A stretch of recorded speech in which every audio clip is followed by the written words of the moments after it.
compensatory pick. So maybe that could be a third or fourth.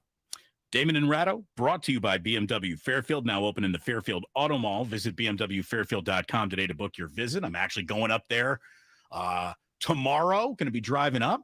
Hopefully they can run the bad boy through the car wash for me, a little windshield wiper, fluid, top off. I am an aggressive windshield wiper cleaner fluid guy. You're going through your fluid at a higher rate than normal is what you're saying? I do.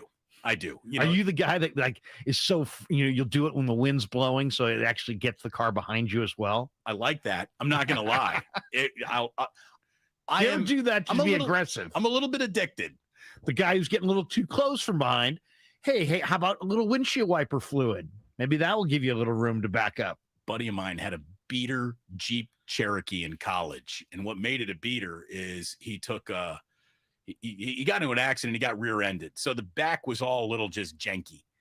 And part of that jankiness was the Jeep Cherokee's back window spritzer didn't even spritz the back window, but rather faced the car behind him's hood. So it was like having a squirt gun for the car behind you. So that got a lot of people angry in college.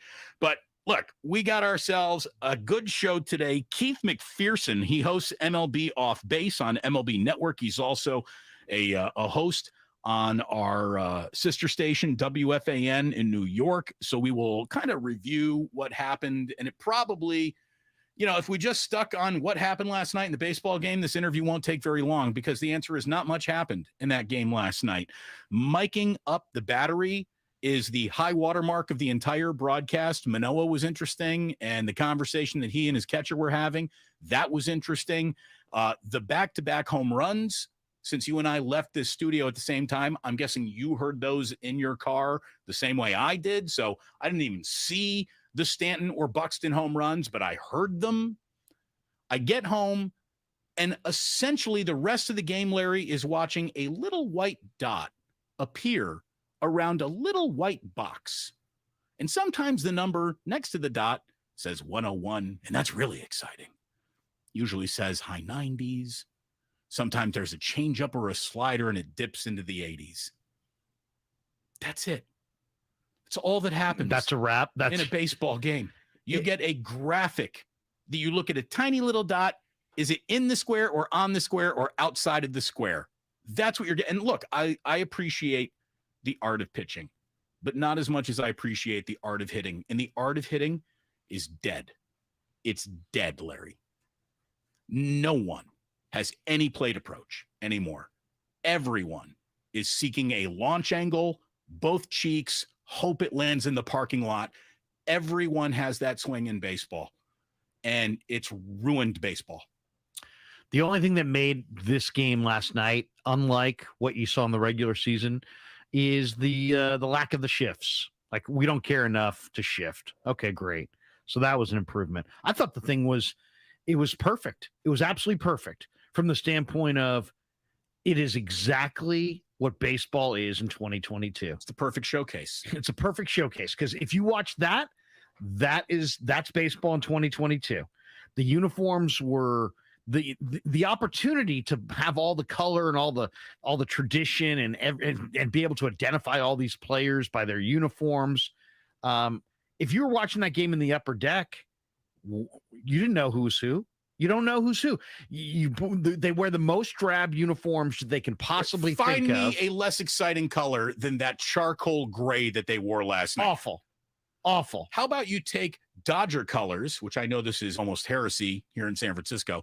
Dodgers have phenomenal uniforms and pretty beautiful colors, right? So why isn't the home team in white, Dodger eggshell white there or whatever, the crispy white, and the away team in some sort of a blue something like they used to when they decided we're going to really, hurt the game by taking you out of your home and away uniforms.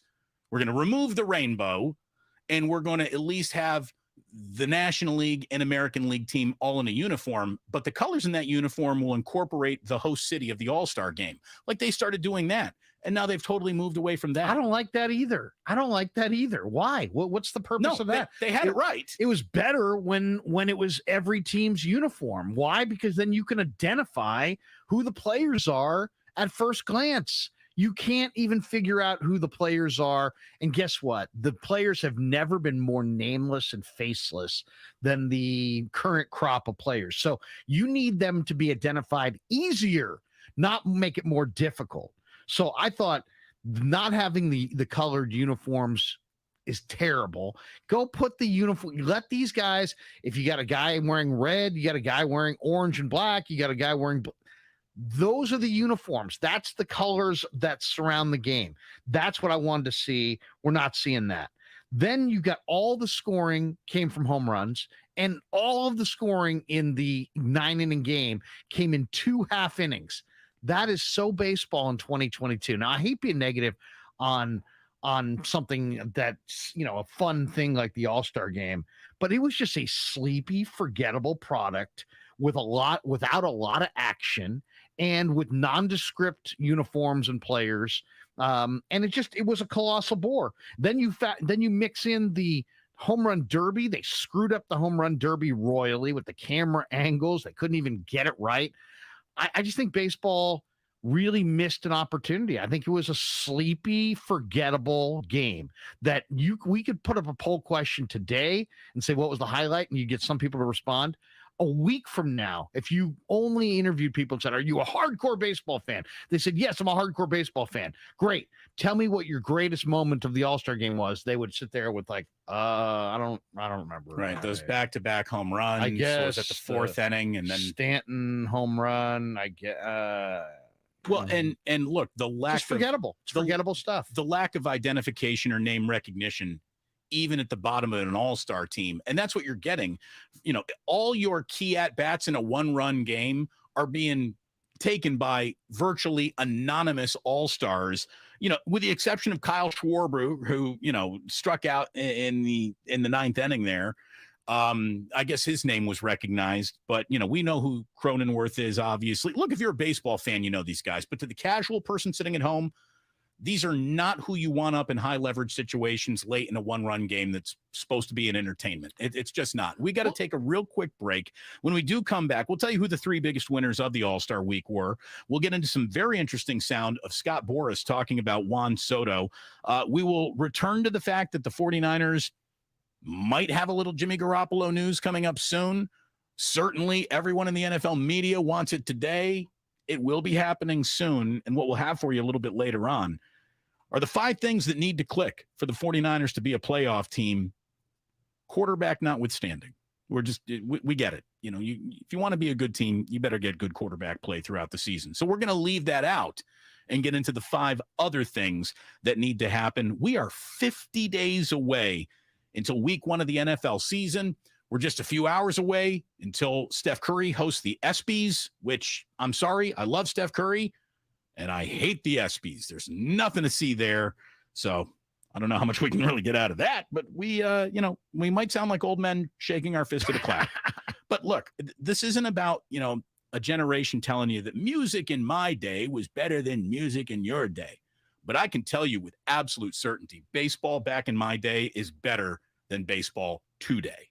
No doubt about it. They're lost, and they can't find their way. Larry Krueger in for Ray. Make sure you subscribe to Damon and Ratto on the Odyssey app, wherever you find your favorite podcasts. Hey, welcome to IKEA. What's that? My college checklist that I may be color-coded. Don't worry. Our Back to College event from July 22nd to the 24th has deals for all budgets. And as an IKEA family member, you save $15 when you spend $150 or more pre-tax. Level with me. We talking snacks here? Snack and save away. Visit your local IKEA store.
Now back to Damon and Ratto on 95.7 The Game. Brought to you by BMW Fairfield. Now open in the Fairfield Auto Mall. Visit bmwfairfield.com today to book your visit.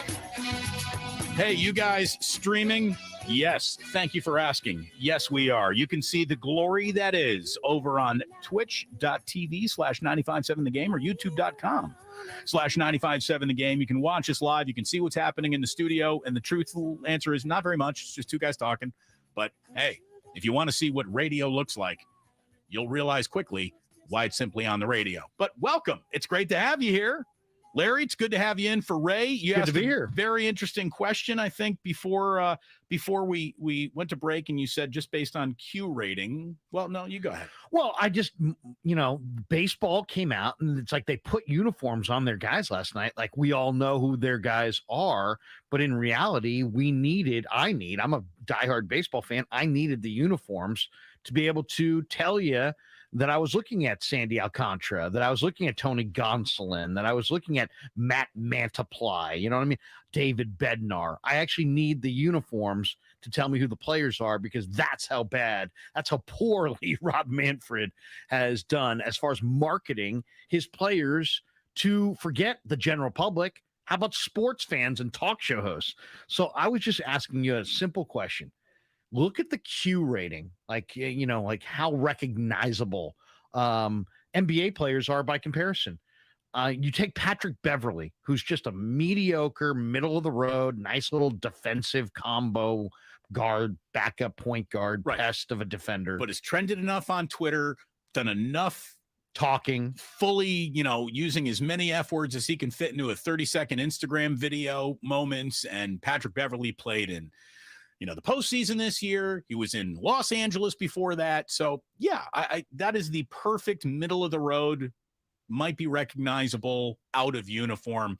If I were walking past Pat Beverly in a mall, I would recognize Pat Beverly. And he's not a star. He's not an all-star. He's sure as hell not a Hall of Famer. You would just say, you know what? Patrick Beverly in the grand scheme of the NBA is just a guy. Right. I would just a guy. I'd turn to Jillian in the food court and I'd be like, I swear to God, that's Pat Beverly. Yeah. And she probably, would she know him? I mean, how hard of a fan she is? No. At some point she'd be like, well, he's really tall. He must play basketball. At that point, when he stood up, she would understand what sport he might come from. But no, I don't think she would recognize him. So is this Q rating for you and me, or Q rating for general public? Well, I can only do it for myself. Right. So I'm going to say for myself, my own Q rating. Rating. So I look at Q rating. It's just like, would I identify who that was at a movie, in the mall with his girl, just walking on the street? Would I walk by Patrick Beverly and be like, dude, that was Patrick Beverly? Okay. Now take that. And he's just a guy, not an all-star. Now we're comparing them to all-stars. These are guys that were on the field last night. The best of the best in Major League Baseball. The creme de la creme. It gets no finer. This is who I consider to have a higher Q rating than Pat Beverly that played last night. Mookie Betts, Pete Alonso, the polar bear, Albert Pujols, Shohei Ohtani, Aaron Judge, and Giancarlo Stanton, and Clayton Kershaw. Virtually everybody else is less recognizable than just a guy in the NBA. That at the core is one of the biggest problems that Rob Manfred has right now. So how do you compete with the NBA when everybody knows Pat Beverly compared to your all-stars, compared to the guys that you want to market, compared to the guys that you're absolutely saying, we want these guys in the front row. This is who the public wants. These are the all-stars.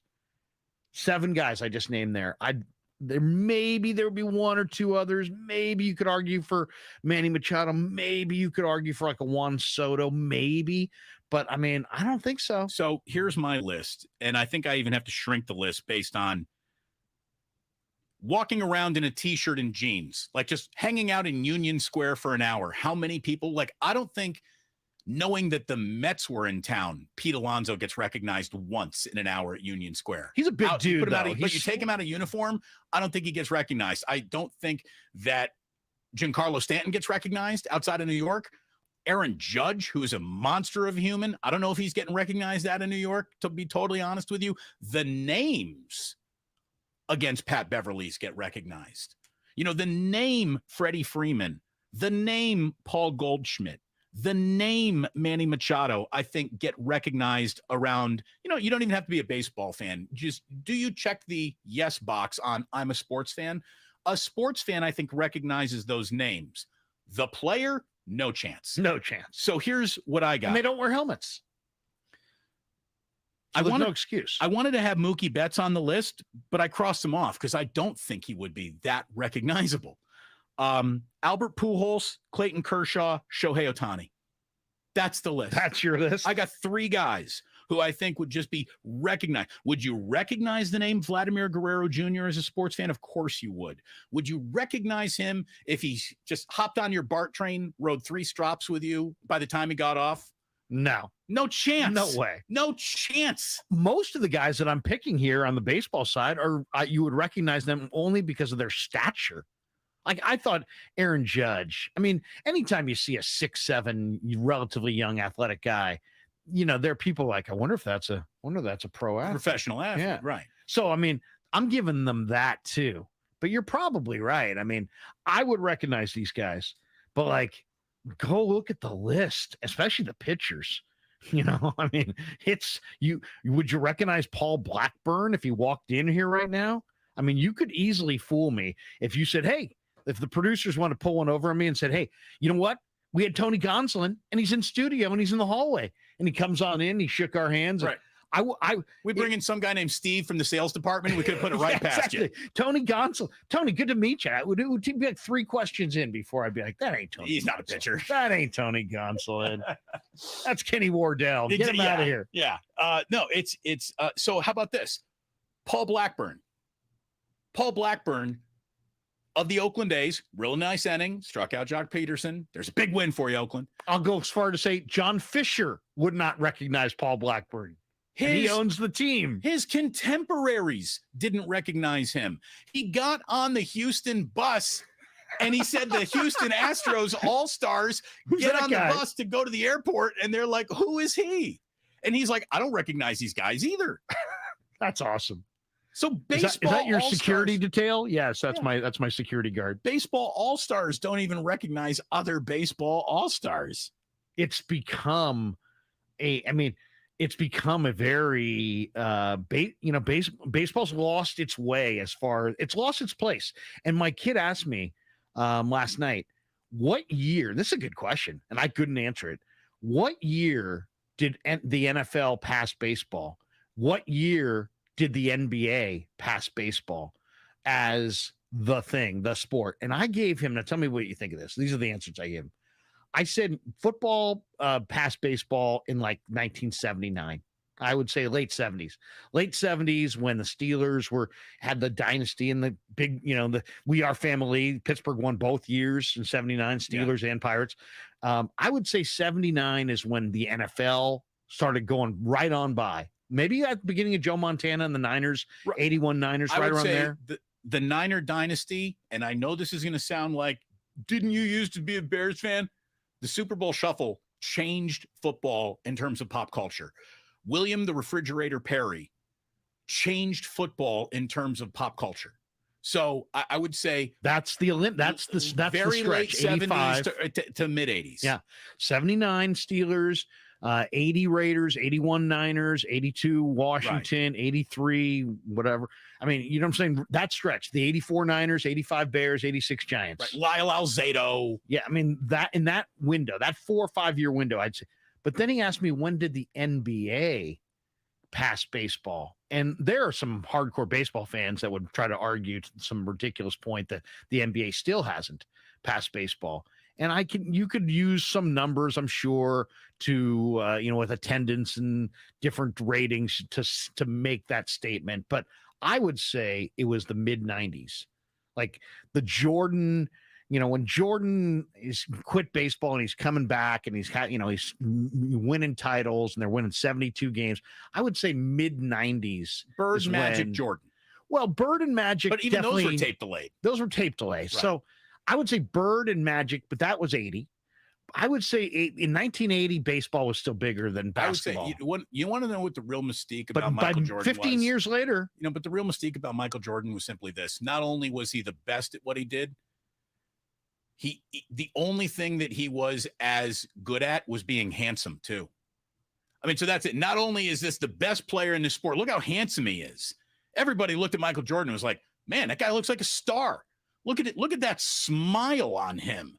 Everybody liked Michael Jordan. Racists liked Michael Jordan. You know what I mean? So shoe companies had a lot to do with this too.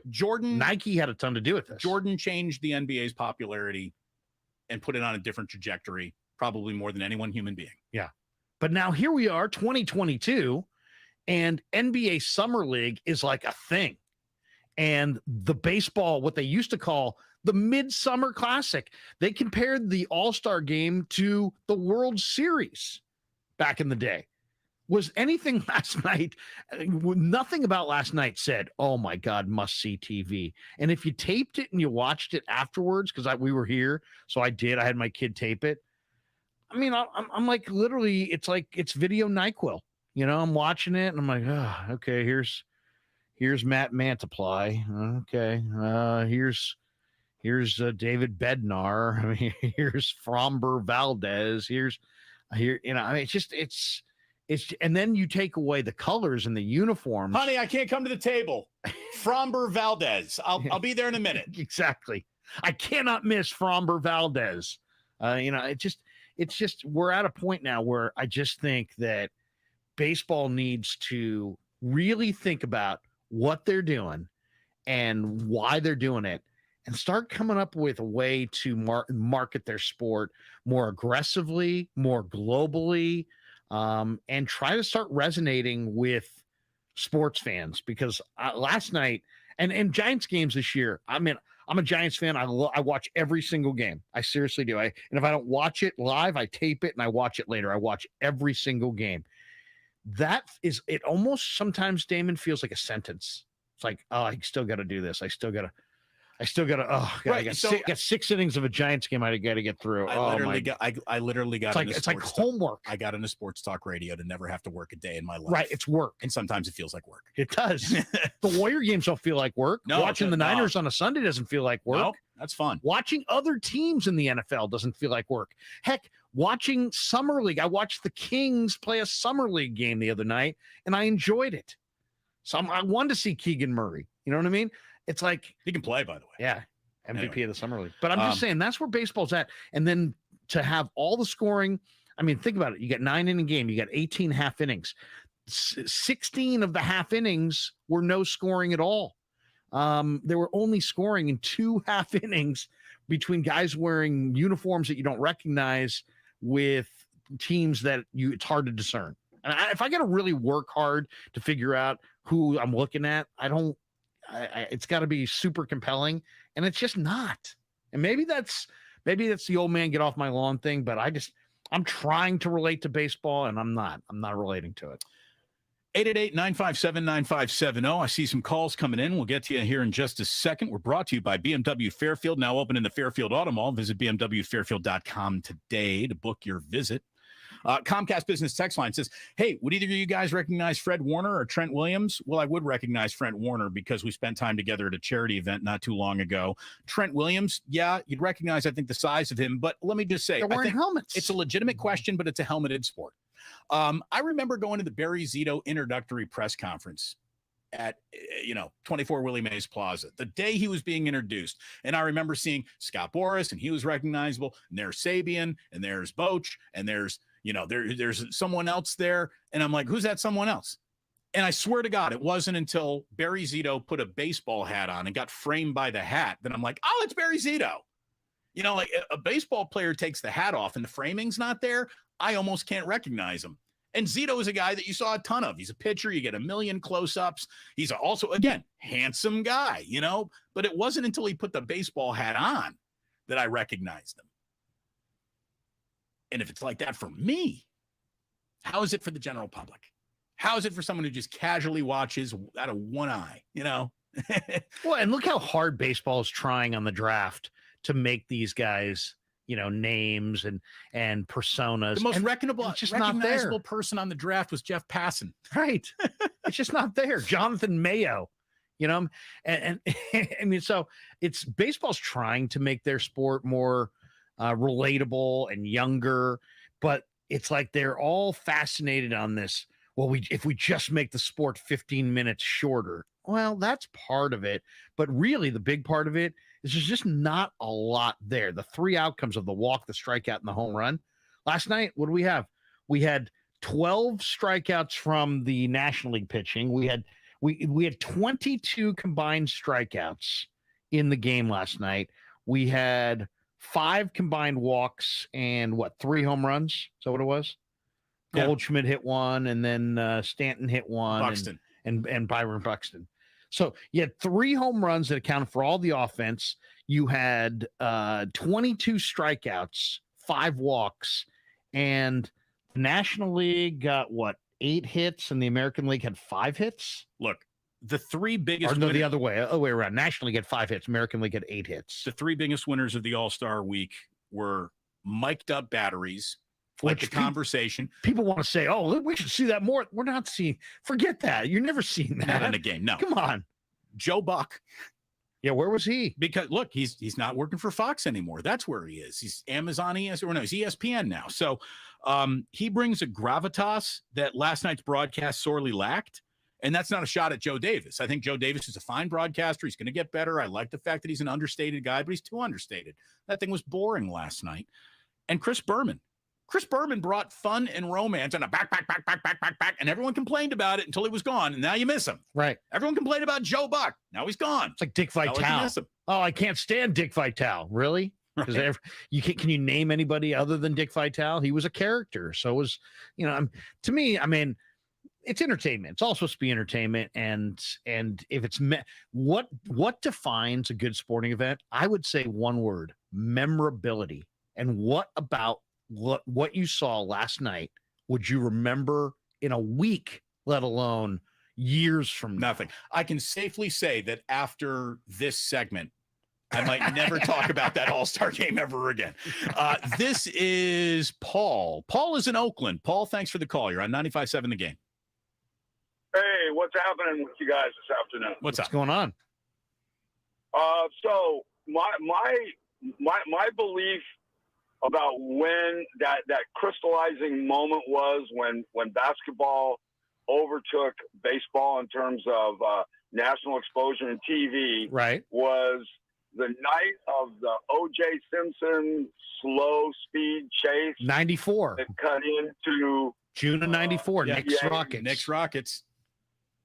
exactly. That was it was national game. The Bulls had traction. This thing comes on, everybody's watching, and then it goes off. And what does everybody do? Leave the TV turned on to Jordan and the Bulls, and Well, it was Knicks and Rockets. It wasn't. Hold on, but Paul, you're sort of like conflating memories there. But let me tell you what happened that night. I don't know if that's the night that the NBA passed Major League Baseball, but that's the night that reality television was invented. Yeah. More than anything else. That's the night where a slow car chase on the 101 was more compelling than the NBA Finals, and everyone agreed on that. I mean, because there was, and it's a great documentary, by the way. oh, June, was it June 17th? June whatever 17th, day it was? 1994. Yeah, so and it much was happened that day. filmed live to, Yes. so it's like no interviews. It was just the way they did that documentary on 30 for 30. It's was still the spectacular. strongest 30 for 30 there is, I think. Yeah, really, really good.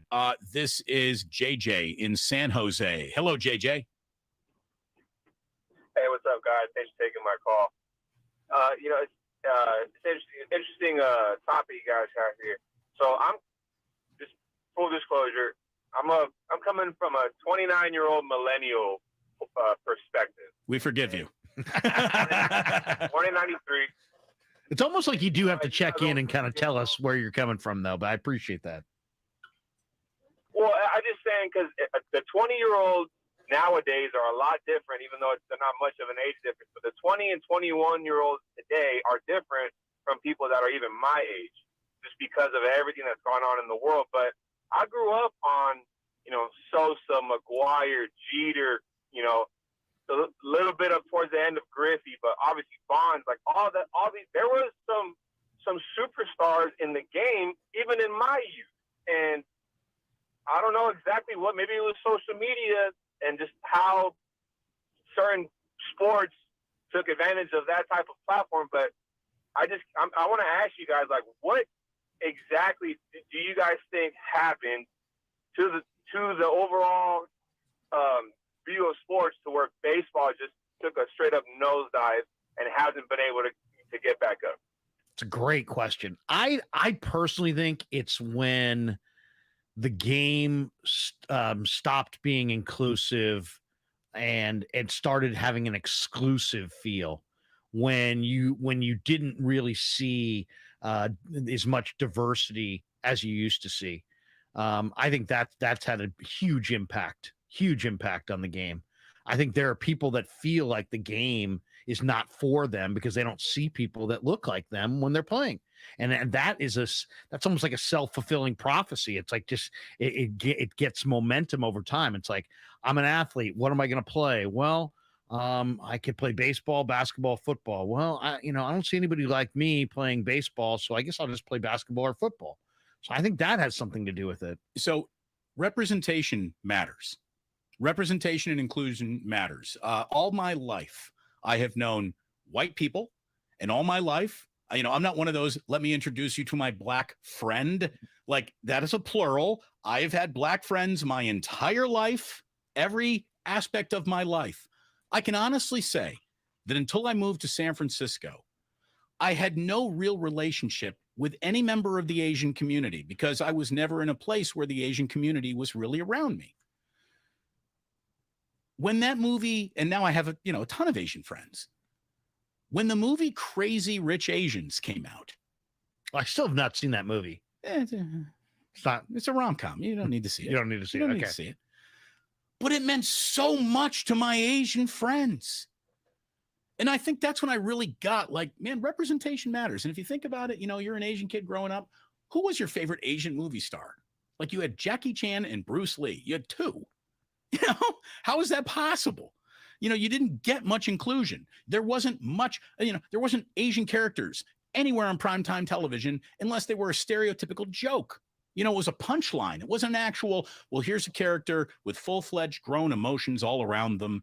And Crazy Rich Asians is a movie that is carried by an entire cast of Asians who demonstrate the exact same, thing that every single movie you've ever seen, except everybody in the movie is Asian. Like, and that meant so much.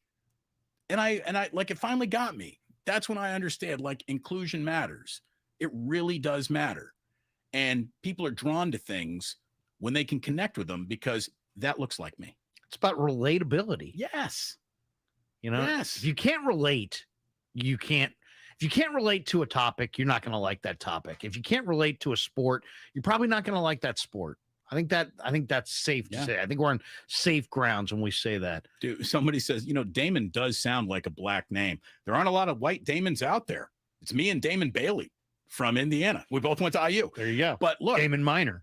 Damon Minor. That's right. But I got to tell you, when I was a kid, hi, my name's Damon. Hi, Darren. Hi, Devin. Hi, David. Nobody knew my name until Damon Stoudemire happened in the NBA, and Damon Wayans was weekly on TV and in living color. Those two Damons brought my name Damon to the forefront. Hey, don't complain about names, man. Do you know how many Larrys are like the punchline of a joke in commercials in 2022? Larry. When they say it, even it's just like, it's like, Larry the Cable Guy did you no favors either. Seriously. When we come back, more calls here. Our guest, Keith McPherson. I just said, Lucas, push him back a little bit because we got something going. We got full lines, and we're going to keep going with this in just a moment. Damon and Ratto here on 95.7 The Game with Larry in this week. We're brought to you by Fremont Bank. Full service banking, no compromises. The BetQL model takes the pitch. I'm Joe Ostrowski here to help you beat the books with BetQL. As baseball gears up for the second half of the season, the BetQL model has plenty of actionable data available in other sports. BetQL has two MLS moneyline plays as four-star best bets posted for this weekend.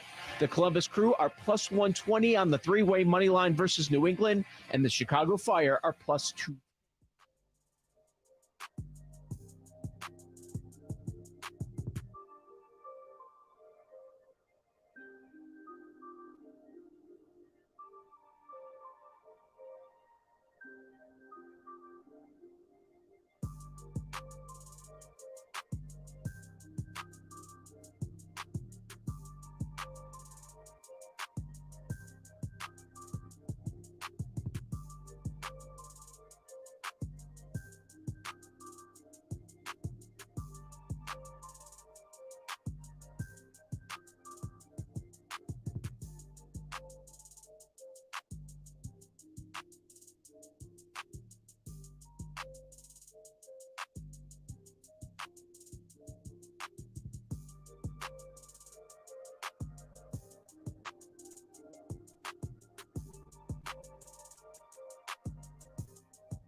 business for websites, go to AmericanEagle.com or call 877-WEB-NOW1. That's 877-WEB-NOW1. Welcome back. Damon and Ratto, Larry Krueger in for Ray, and we got lit lines. People want to talk about when baseball was just overtaken by the NBA, by the NFL. I mean, boxing used to be the most popular sport in America. Horse racing, boxing, and baseball dominated the first half of the last century. Yeah, without a doubt. And the times are a-changing, no doubt. I mean, I would even say college football is bigger than baseball. When did MMA pass boxing? We could get into that. I mean, there's no doubt in my mind that MMA is more popular than boxing, even though the boxing purses are still bigger. That always made me wonder, but there's no question that MMA, especially during this pandemic, has taken a huge step forward while boxing has kind of stayed in its place. Keith McPherson, our guest from WFAN and host of MLB Off Base on MLB Network, is nice enough to push back about 10 minutes. So that way we can take your calls in here and get everybody in. Let's go. We will start with Moose in San Jose. Moose, you're on 95.7 The Game. Hey, good afternoon, fellas. First time calling in with Krueger. I just want to say, hey, I'm only 32 years old, but I've been listening to you for a long time at the other station, and I'm very happy that you're over here with 95.7. You do an incredible job, and Damon, as always, you're extremely insightful, and I love the way you command the audience. Thanks, Moose. But I just wanted to say really quick. For me, I kind of felt like baseball got neutered throughout the steroid era. After that, everyone, kind of tightened up their leashes on what they were doing in terms of extracurriculars. Now, I don't necessarily condone like cheating if the rules say you can or can't do something, but personally, I don't care what a player does to their body in terms of them wanting to be more physically fit to be able to perform at the highest level. If I'm paying $100 to go to a stadium to watch an athlete play a sport, I want them to be as healthy as possible, as strong as possible, and perform at the highest possible level. So I kind of didn't care what was going on in terms of the steroid era, and I thought that the MLB kind of neutered the league to some extent and took away some of the excitement. Whether it had been from an additive or not, I didn't really care. As a viewer, I just wanted to see balls fly out of the stadium and watch the greatest player, the greatest batter, greatest baseball player I ever saw, Barry Bonds, do his thing, and other players are doing the same thing. And as I called in, you guys were talking about some of the racial stuff as well. So I just want to make a quick comment as a minority in America. I never, maybe this is the way I was raised. I'm not speaking for anybody else but myself when I say this, but I was raised a certain way to never look at anyone's skin color. I know I'm one of, I'm not speaking for anybody else, but I never looked at, hey, if there were more Arab Americans playing baseball, basketball, football, I would join that. I want to play sports because I want to sweat. I want to run around. I want to play with my friends, things like that. I never once in my life said, hey, if there was more people that looked like me or had a darker skin color or spoke this language that I spoke on top of English, then I'd be more likely to do this sport with them. Or I don't know. I'm not saying you're. You know what, Moose? I think that means you got an awful lot of self-confidence, and you don't need other people's impression to make you feel better about yourself. So it's a compliment to yourself.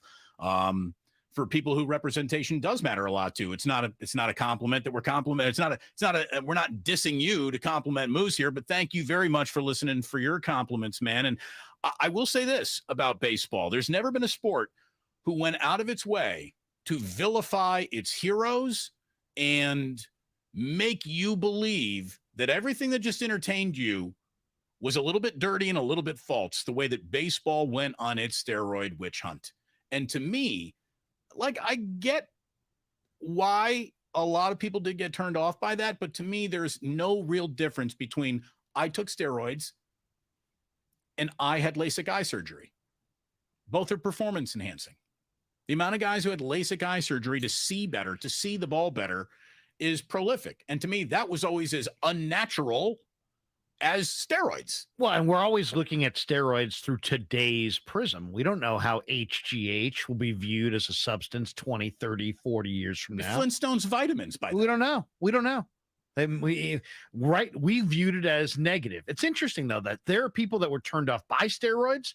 Now we just talked to Moose. He was turned off at the end of the steroid era when they argue maybe the greatest at bat we've ever seen was in San Francisco between Barry Bonds and Eric Gagne. The most juiced up moment in baseball history, and it was awesome. Here comes 100. Here comes unbelievable bat speed. Here comes the bomb. You know, it was a guilt. And then looking back on it, it was somewhat of a guilty pleasure. I don't think anybody cares about the racial components of the players, except if it changes the game. So if the NBA became an under the rim game, you would miss dunking. You would miss the athletes associated with dunking. And I think baseball lost a lot of its best athletes as well. But I think a major pivot point for baseball, Damon, was when the eggheads, the Billy Beans, the Moneyball people started saying, you know what? Stealing is bad because stealing is excitement. Well, and then think about the other thing. Bang plays. Bang plays. Here's a play that used to go, oh, what would make you go at a baseball game? Either a shot or a guy's rounding third and an outfielder's picking up the ball because you knew there was going to be a collision at the plate potentially. And everybody would go, oh, they've now legislated the safety into the game, which is a good thing, but they've eliminated that whole play. Let's plow through some calls here before we get to our guests. This is John in Fremont. John, you're on 95.7 The Game. Afternoon, gentlemen. Thanks for taking my call. Yes, sir. When it comes to player marketing, I feel like Major League Baseball has a social media problem, and I have the numbers to prove it too. So when it comes to soccer, Cristiano Ronaldo is number one in Instagram with 468 million followers. Number one in the NBA is LeBron, naturally, with 128 million. Number one in the NFL is OBJ, Odell Beckham Jr., with 16.2 million.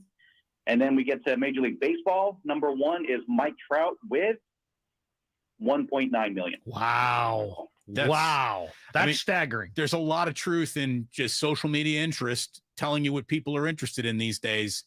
You know, who do you follow? The most followed basketball player, most followed baseball player in the world ain't even drawn 2 million. NBA players feud with each other regularly. What's the biggest feud we've seen in baseball was Pham and Peterson. And look at the attention that got compared to the other subplots. Right. I think sometimes that kind of stuff is good for the game. Yeah. A little controversy. Yeah. Helps sell. Yep. It's why Jerry Jones doesn't care which Dallas Cowboy gets arrested tomorrow. Just make sure you print Dallas Cowboy in the biggest font you got. It's true. Fillmore Mike. What's going on, Fillmore Mike? Hey, man, I just want to say thanks, Larry, for coming over. I listened to you in a couple of years because the other station was an old man station, and keep it real. But you're doing your thing right now. Also, I want to say, Damon, what I wanted to say was you have to remember that baseball ain't played the same, so that's why it ain't as compelling. You already said it. The three outcomes sucks. But I wanted to get in your line, Damon, and your bumper about saying Shohei Ohtani is the best player ever. He ain't nothing but Kirk Reeder on the mound and Gary Sheffield at the plate. Come on, bro. Well, look, but he's unique, but he's not the best. But he is a combination of each, and Kirk Reeder is the winningest left-handed pitcher in a franchise's history, and Gary Sheffield was the man. He could lead the league in home runs. He had that kind of power. There's no one ever in a skill set. You know, Ray's got the right perspective on this when he says, you know, baseball is about how long can you do it? How long can you keep it up? And Ohtani's not there yet. And obviously, Fillmore, Mike, I might be overselling Ohtani, although there's a lot of numbers to back up how dominant he is beyond his actual strikeout or ERA or home run totals. But to me, there isn't a single guy in the history of the sport who could keep up with him for a day. Maybe Babe Ruth could. That's it. So, but you're giving him more. You're giving him more clout than he deserves based on his two-way ability. It would be like if Pat Venditti was a good right-handed pitcher and a good left-handed pitcher, and you were just describing him as the greatest pitcher there's ever been. But he's got ability that dominates both categories. True. Dominates both categories. He is, over baseball's last 50 years, the best average hitting with runners in scoring position, and he is equally the least running, surrendering pitcher with runners in scoring position over the last 50 years. I got in an argument with the guys last year on this. the argument was like Shohei's not always, but for the time being, he's the only guy doing both. So what? Are you just going to give him the MVP every single year because he's doing things that other people aren't doing? At what point do you start to look at his pitching and look at his hitting and then, judge that with the other best players in the game? Or do you just say, you know what? He's a pitcher and a hitter. Come on, man. How's he not the MVP? What he's done is master two different things that for everyone else, they have to concentrate with all their might on just that one thing to master it. It would be like, I can't remember who, I think it was Michael Schur, the guy who did The Office and Parks and Rec. He's a huge sports fan. He goes on with Levitard. He basically said, imagine if the greatest chef in the world was also the greatest ballerina. Like a skill that took a lifetime to master, you mastered both. And that's what Ohtani is. But it is interesting. He was developed. If he had played in the States, would he have been forced to choose? Of course he would because have been. we all know, we just saw the draft yesterday. There's all kinds of guys. The Giants just drafted a guy. Reggie Crawford. Yeah, great. 100 miles an hour on the mound, and he's an outstanding young hitter. They say he's a legit two-way player. But those guys have been told to pick. The Giants have Casey Schmidt. He's a third baseman and closer, San Diego State. I don't think he's closing anymore. It's just third baseman. Right. They funnel you into one thing, and that's where you stay. Right. Specialization.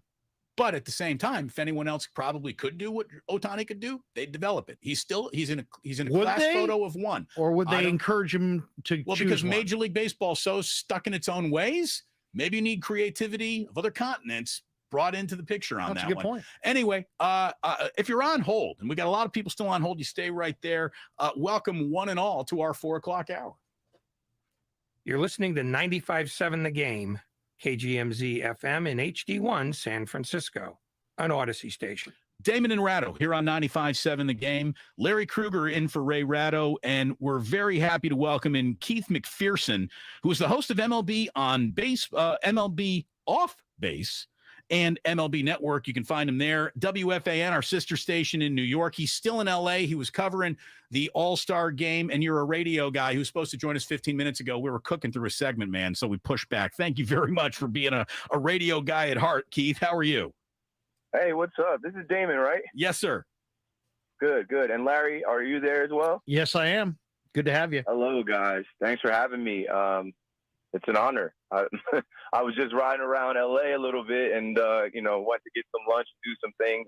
My sister lives in West Hollywood, so we're just seeing the sights. But nice.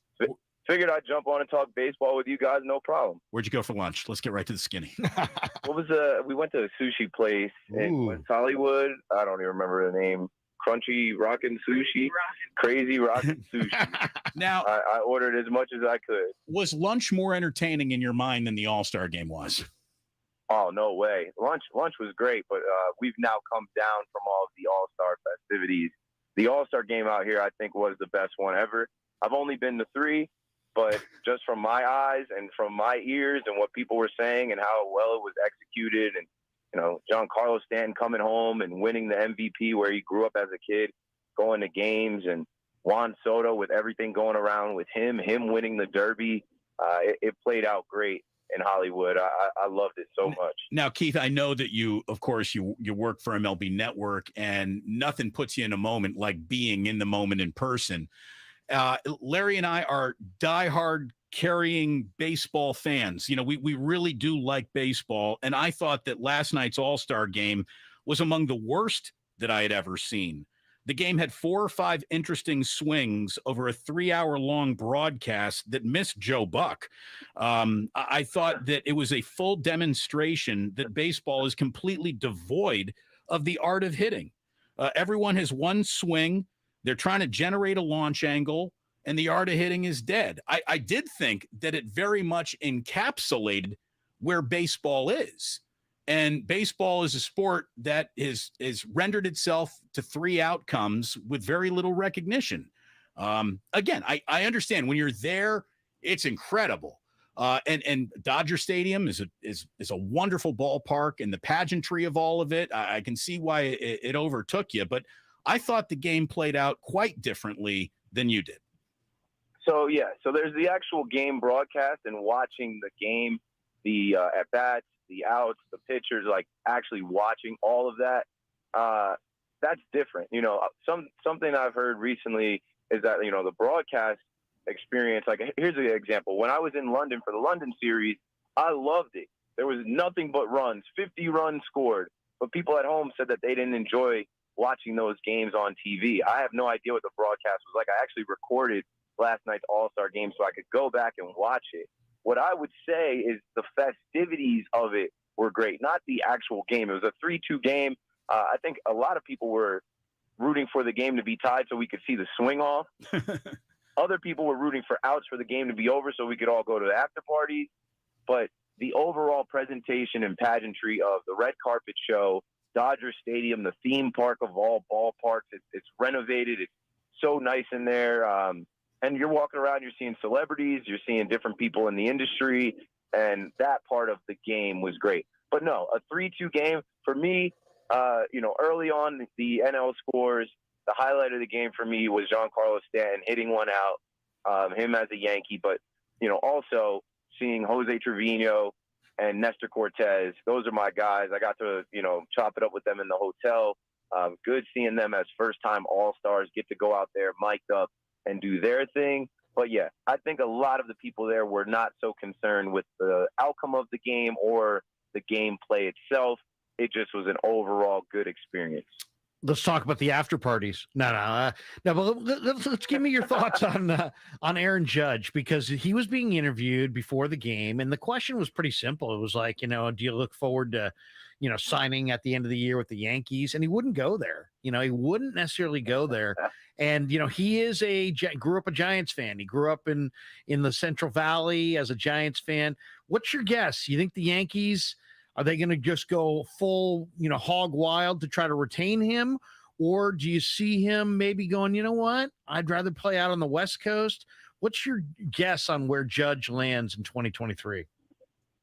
So let's start with the videos, because there's 3 different videos of Judge at the All-Star game answering a question about his future, and he answers them all differently. It seems like to me that Judge is trying to throw anyone off his scent, anyone off of which way he may be leaning, which is good because the Yankees are in the middle of a historic run right now, and he's focused on getting this team back to a World Series and winning one. But with the question, always pay attention to who's asking the question.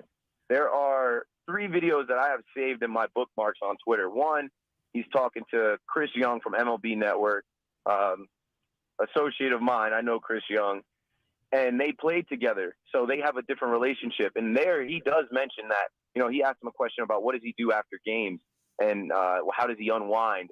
And he says he watches baseball, and he mentions that he goes home and watches the West Coast games. He watches the Giants game after playing in Yankee Stadium. He still goes home to watch his, hometown team. There's another one where he's talking to Marly Rivera. Shout out to Marly, love Marly. I'm familiar with Marly. She's in the press area with the Yankees in spring training and everywhere at the games too. She jokingly put him on the spot, and I think she threw him off with that question about a kid, Jacob, in Astoria, a young Yankees fan that said to her, is it true that Aaron Judge might not be a Yankee next year? When Judge answers questions, he tries to be so, I think, even or stoic and not give anything away. He doesn't always say exactly what he's trying to say. And I think people ran with that, but he basically said there's a lot of great Yankees on this team. The Yankees always have great Yankees. And, hopefully you'll be an Aaron Judge fan for life, basically saying, hopefully it works out with the Yankees and I stay here and you can root for me. But I don't think Judge gave away anything this weekend. I think a lot of people are kind of drawing their own conclusions.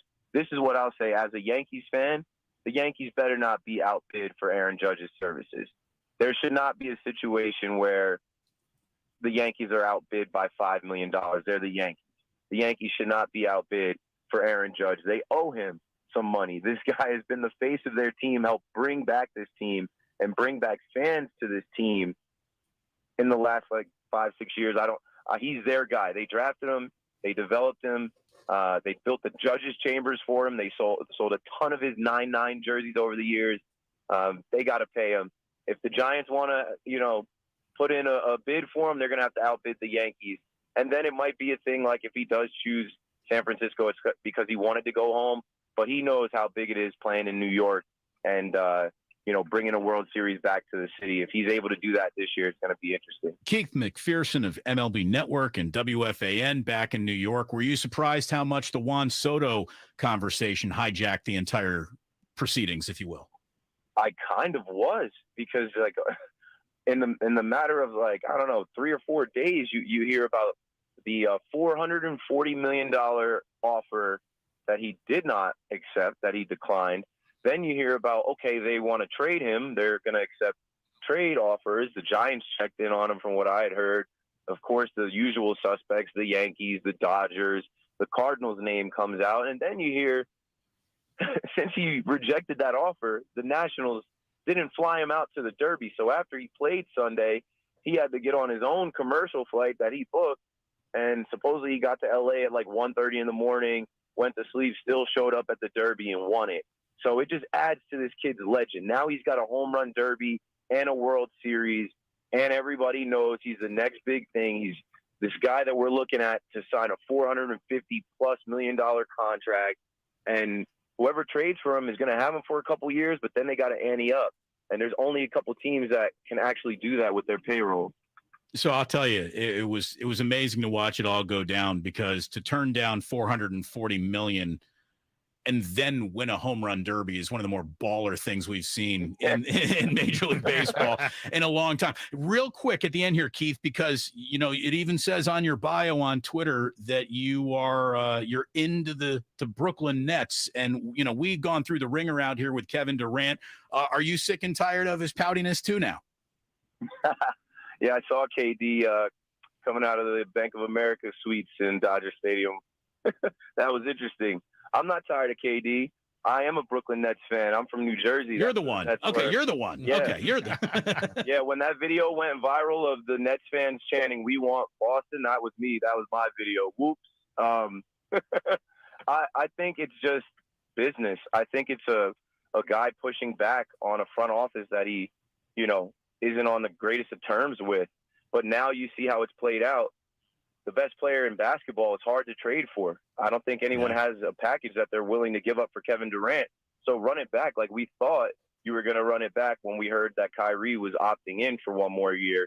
We thought we'd at least get one more year of this KD, Kyrie 7-11 era, which you can't even call an era because these guys have been here for 3 years and haven't played half the games. It's not even like a real era. Right. They need to have one more year, be healthy, no mandates in Brooklyn, and hopefully, like I said, stay healthy. KD is healthy, Kyrie is healthy, and this team around him, Ben Simmons, Seth Curry, Joe Harris. Like, if these guys are healthy, they might have a shot to contend in the East. We got to see it. I just think they're going to end up running it back, and they need to get into a room and be men about it and, understand that this is business, this is how it is, and we got to move forward. Hey, Keith, thanks an awful lot for joining us today. We really appreciate your time. We're guessing that your sister does too. You live on opposite coasts, so you get back to enjoying Los Angeles for a couple more days. Thank you very much for joining us.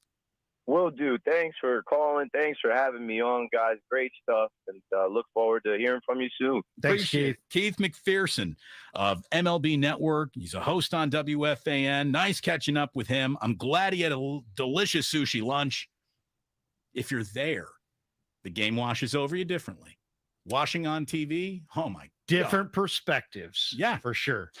We're brought to you by Lucky California. 5 p.m. email from your boss. Well, surprise visits from your in-laws. A missing soccer cleat. What the hell does this read? What? Are they selling missing soccer cleats at Lucky? Of course not. You get to Lucky to help you out with home delivery, powered by Instacart. Right now, you can save $10 when you spend $50 or more using promo code LUCKYCA10. Place your order at shop.luckysupermarkets.com. Damon and Ratto coming back with more. Larry Krueger, your calls, and some pretty interesting stuff from Scott Boras about Juan Soto and all that has unfolded over the last 48 hours. That's next here on 95.7 The Game.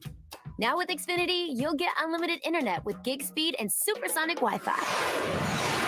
With a 2-year internet rate guarantee, no annual contract required, and no equipment fees. Talk about knock your socks off. Ooh, plus.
We got a lot of people on hold, but we got a little breaking news about the Golden State Warriors.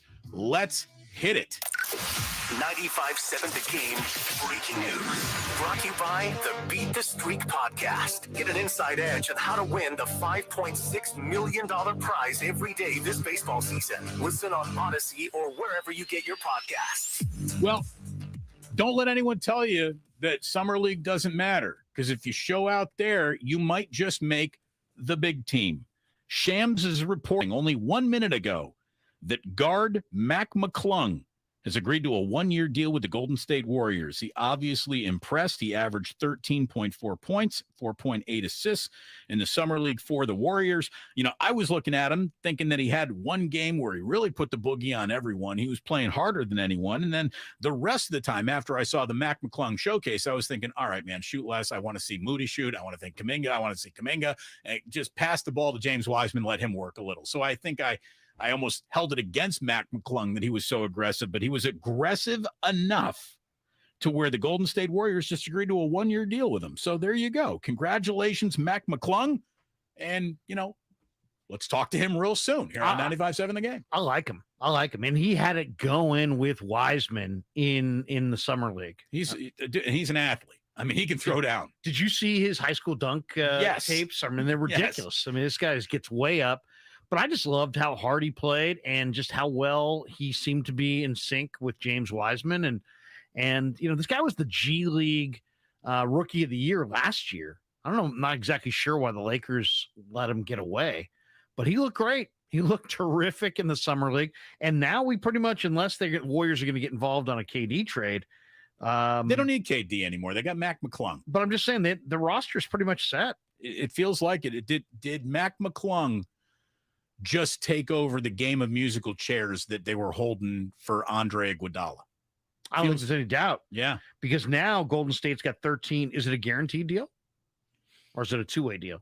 No, their two ways are full. I mean, Quindary Witherspoon and who? Quinones? Yes, I think, yeah. Quinones, Lester. So who looked good shooting the ball, I thought, in the Summer League. But yeah, they're set. They're probably not going to put that. They're probably not going to have 15 guys. I think you can go one beneath, right? So they're going to leave the one roster spot open, I believe. So on the 15-man roster, they had 5 open roster spots on the training camp roster, 2 open roster spots on the 15-man roster. Now with this, there's 1, and it sounds like they probably won't fill that. So what do you got, Lucas? Here's your update from Shams. He just followed this one up, saying that Mack Mcclung's deal will be a standard non-guaranteed deal that gives him an opportunity to make the Warriors roster out of training camp. Okay. All right. Then he is not taking that final spot from Andre Iguodala. But he might be the final guard. Look, good for him. You know, good for him. Guy played his rear end off in the Summer League. And the Warriors, I think, as much as any franchise that really respect hard workers and guys who are focused. I mean, you've heard the story about how basically Anthony Edwards came to work out for the Golden State Warriors, and like 15 minutes into the workout, Kurt told him, playing hard. Yeah, dude, you what are you, sleepy? You know, you have way too much talent to be playing like this right now. So how about Draymond calling out Kuminga the way he played in that first Summer League game? He did. And then I called out James Wiseman, and I got called out by Draymond Green. Did you? So it's full circle, baby. Well, there's a lot of people calling a lot of people out these days. Look, who's going to call anyone in? Just calling it. Like to have Draymond in. That'd be a nice. We'd love to call Draymond into the studio. Again, new media meets old media. We're efforting that. We'll see if it can happen. This is again. I wasn't expecting us to get any Warriors news today. James Harden. New deal, restructured. We knew it was going to happen. He's got a 2-year, $68.6 million deal. $33 million for the upcoming season, $35.6. So, you know, the guy declined a $47.4 million option and, you know, turned it into $68 million. So I don't think we're ready to canonize the guy, but look, James Harden obviously has a relationship with Daryl Morey. He's where he wants to be. It's where he wants to be. He's followed his basketball daddy. I really never thought he wanted to win as much as he just wanted to be underneath his basketball daddy, who will never ask too much of him. And together they won't win. Probably not. I mean, Morey's not going to win. Harden's not going to win. Did you see the one more note on the Warriors? Grant Williams of the Celtics. Did you see his line today? Did I see it? I got it. Do you have it? Like, I still will say confidently to this day, they weren't the better team. Golden State was not the better team. Yeah, I would say that confidently. I would say they were a more disciplined team. I will say that without a doubt. Like, their discipline and also their history of being in the finals. Championship pedigree. Championship pedigree, you say, that was real. And I feel like at times when you go back and watch the film, like, we had commanding, like, either leads or had opportunities where we went on runs. And next, we just, like, turned it over 3 times because we missed 3 shots. So instead of making the right read, because we missed those shots, we started forcing things and just stuff like that. The discipline of just making the right play over and over and over again, we didn't play with. Well, they play the same no matter what. They're going to get the same shots. They're going to create the same looks. They know who the priorities are, and they're going to play with pace. So that was Grant Williams on the Long Shot podcast. What? You're going down the wrong road. Anytime you lose and claim you're the better team. Right. I mean, what was it, Dwight Howard that said, in my mind, I'm an NBA champion?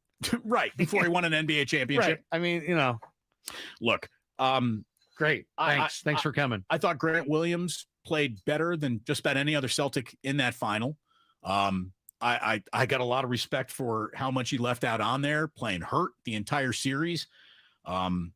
If he wanted to say we were certainly the younger, more athletic team, I'm really not going to argue with him there, I guess. But we've got a huge future. Go for it. You cannot say we were the better team when you're admitting that the other team had a better championship pedigree, better discipline, and we blew commanding leads. And you didn't lose in Game 7. No, you didn't. No, you didn't. You weren't the better team. You didn't even see Game 7. I mean, you weren't the better team. It's not that complex. We were talking an awful lot about baseball when baseball fell behind the other sports in terms of mattering.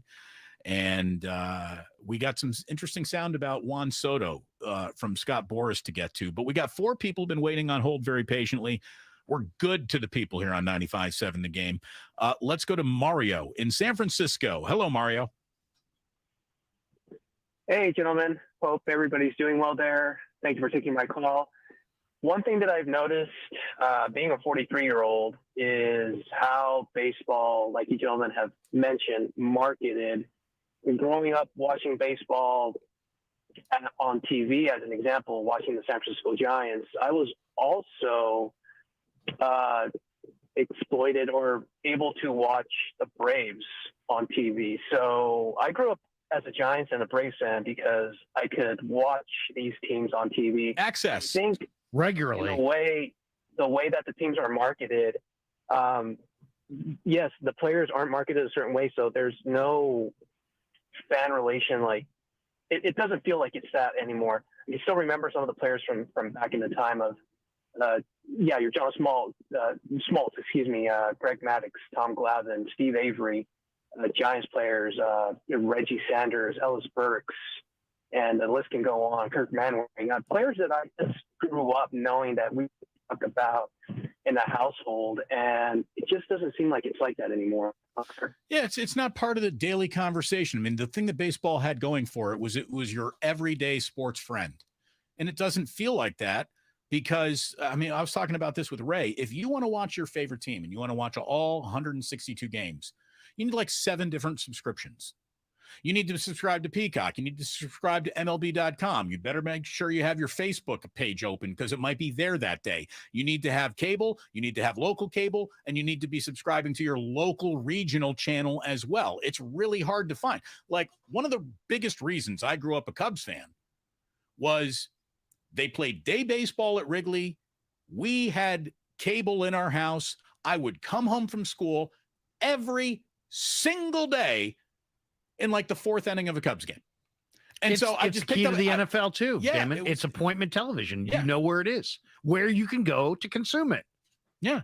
As opposed to what channel is it on? Yeah. It's hard for me to find this. Look, getting people to just change a channel doesn't feel like it'd be a big deal. It's a big deal. That's what ratings business is all about. Can you get someone to change a channel? I mean, the one button just down on their radio dial, just going from here to here. Well, I mean, let's talk about, since baseball is local, let's talk about the local team for just 1 second. They won 107 games last year, and yet the attendance is flat. Why is that? Because it's a parade of Padlows and Fairchilds, and nobody knows or cares about those guys. I also saw an indictment on how expensive baseball has become, and even the graphic that put up the indictment was way off on some of these costs. Just because we know how exciting it is. The cost for a family of 4 to go to a baseball game. So we're talking 4 tickets, 4 hot dogs, 2 beers for the soda, 2 beers for the adults, 2 beers for the kids, and parking. You don't even get a souvenir. You're coming home with nothing but your ticket stub. And at this point, there are no ticket stubs. It's all on, it's all on your phone. The Boston Red Sox are the most expensive family of 4 outing in Major League Baseball. It'll cost you about $325. The Chicago Cubs are second, New York Yankees. Believe it or not, the San Francisco Giants are 1, 2, 3, 4, 5, 6, 7th in baseball in terms of cost, and their costs are off because I don't know where your average ticket is coming in at $39. I certainly don't know where you're getting a $9 beer or a $6.50 soda or a $7.50 hot dog, or they got parking listed at $28.20. It's 70. Exactly. I'm putting a crab sandwich on layaway. So they say that going. You can use that, by the way. That's a good You one. like that? That's, absolutely. Worked on that last night. Here's the deal: the crab sandwich. It's actually tasty, It's but it's great. it's at a price point that I can't approach it. It's ridiculous. I'm still a fan of the Cha-Cha Bowl. Does it even exist? Well, I'm not even sure you can even get a Cha-Cha Bowl. The one It's game like a that I went to this dinosaur. year, It's like a I used to love a T-Rex. Cha-Cha Bowl. I used to like the T-Rex, but they're both gone. My kid loves Brontosaurus and T-Rex. Let me tell you, I'm at that age of dinosaur wonderment. It's great. What is offensive here? Guess where the Oakland Athletics come in Major League Baseball price point for a family of 4? The dollar or the ranking? The dollar, or either.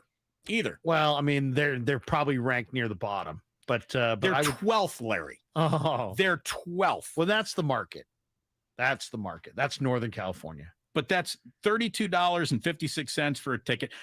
Look, the Oakland Athletics are without a doubt the worst single bang for your buck in the history of ticket purchasing when they're coming in at the average family of 4 is spending $204 to go to an A's game. And these numbers are bogus because I'll tell you right now, and I've gone to a bunch of games, you're going to pay $60 to $70 to park. Probably anywhere between 40 and 70. That's your sweet spot for parking.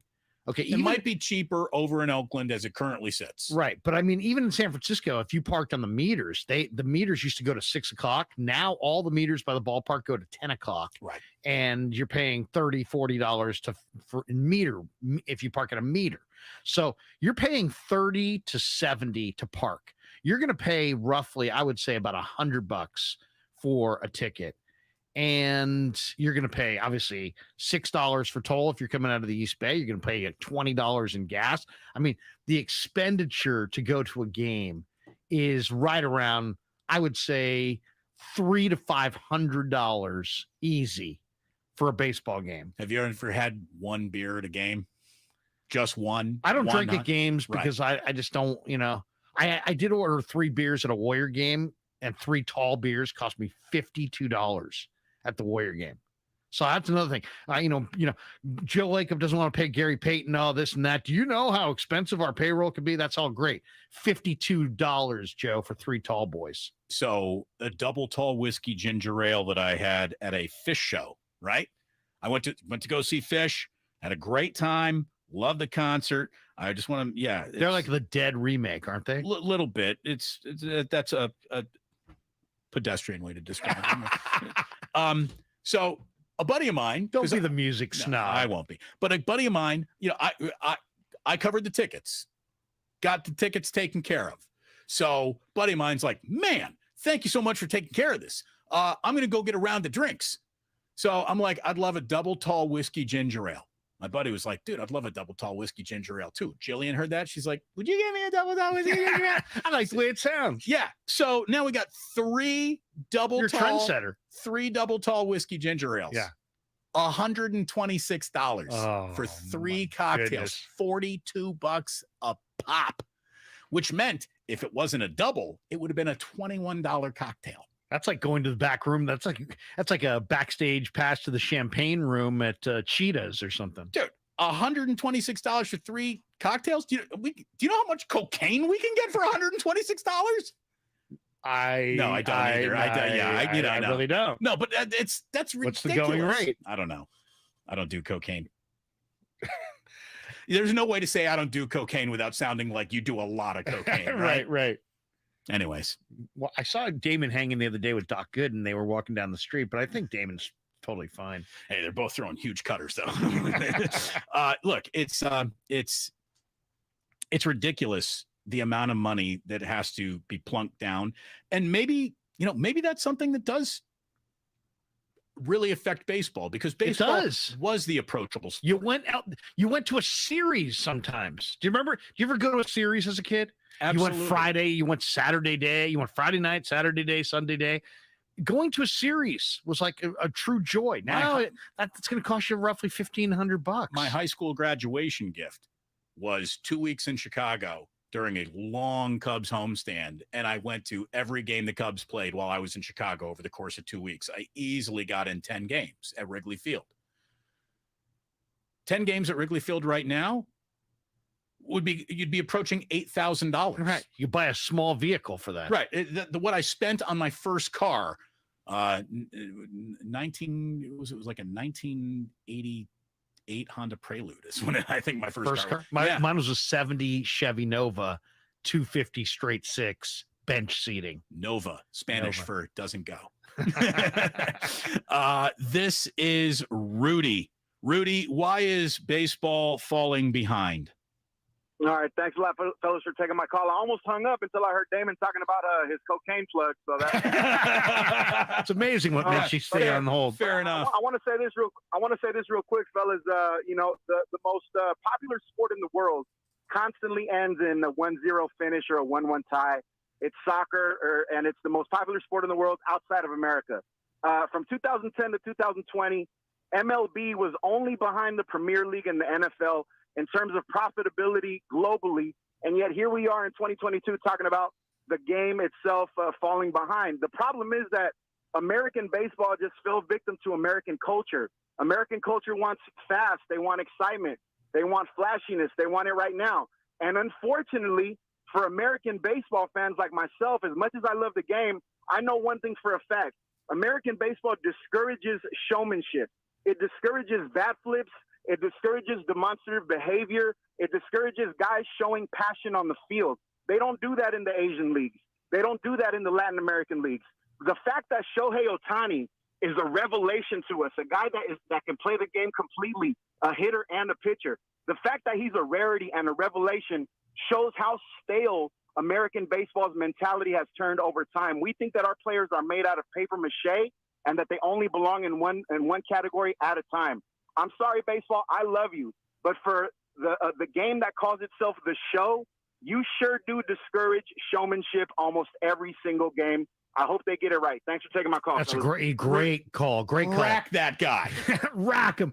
No, in baseball, hardcore baseball, people say, hey, there's a lot of nuances to the game. Screw you and your nuance. Nobody's got time for nuance anymore. That's the thing. Oh, that's a nuanced deal. Yeah, well, it is. But you know what? This guy showed up that guy. What did he do? Well, he kind of stared at him a little bit. I mean, right. What? Right. He pimped his own home run. Well, he looked at his home run for a couple, and now all these announcers who 5 years ago or 5 months ago were shaming the guy who stared at his home run. Now they're trying to lead this new charge. Hey man, it's all fun. It's all good. Look, you want to know why Jermaine Mercedes is a San Francisco Giant other than his bat fell apart after his, incredible rookie debut? It's because he swung 3-0 and Tony La Russa basically said, not on my watch. Right. Don't do that. It's nuts. Well, how about Dubon? Dubon had his moment where he broke baseball's rules and bunted. And they asked Kapler about it. And he's like, I got no problem with it. But he was traded 3 weeks later or whatever. I mean, Dubon was banished from the Giants. But that had nothing to do with the bond. Maybe, maybe not. Well, I think it had a lot to do with his horrendous minor league base running. But the whole thing was, I don't know that I even believe any of these people that are saying that they have a problem with it, because now it's like, well, I don't want to have a problem with it. I do have a problem with it because I've been my whole life in baseball, but I don't want to have a problem with it because all of our newer fans have no problem with it. So it's like baseball doesn't know what it wants to be. It's trying to be everything to everybody. And in reality, it's not engaging the new fan, and it's kind of turning off the old fan. Yeah. And that's not a good combo. Right. They're burning it from both ends. This is Lolita in Oakland. Hello. Hello, gentlemen. Thank you for taking my call. I'm talking about baseball. I'm a person who grew up in the 60s and 70s. Baseball was my first sport that I really, really loved. I played softball in school, whole nine. Baseball lost me when they started wanting to get I'm old school baseball. I want to see the base steals, the bunt.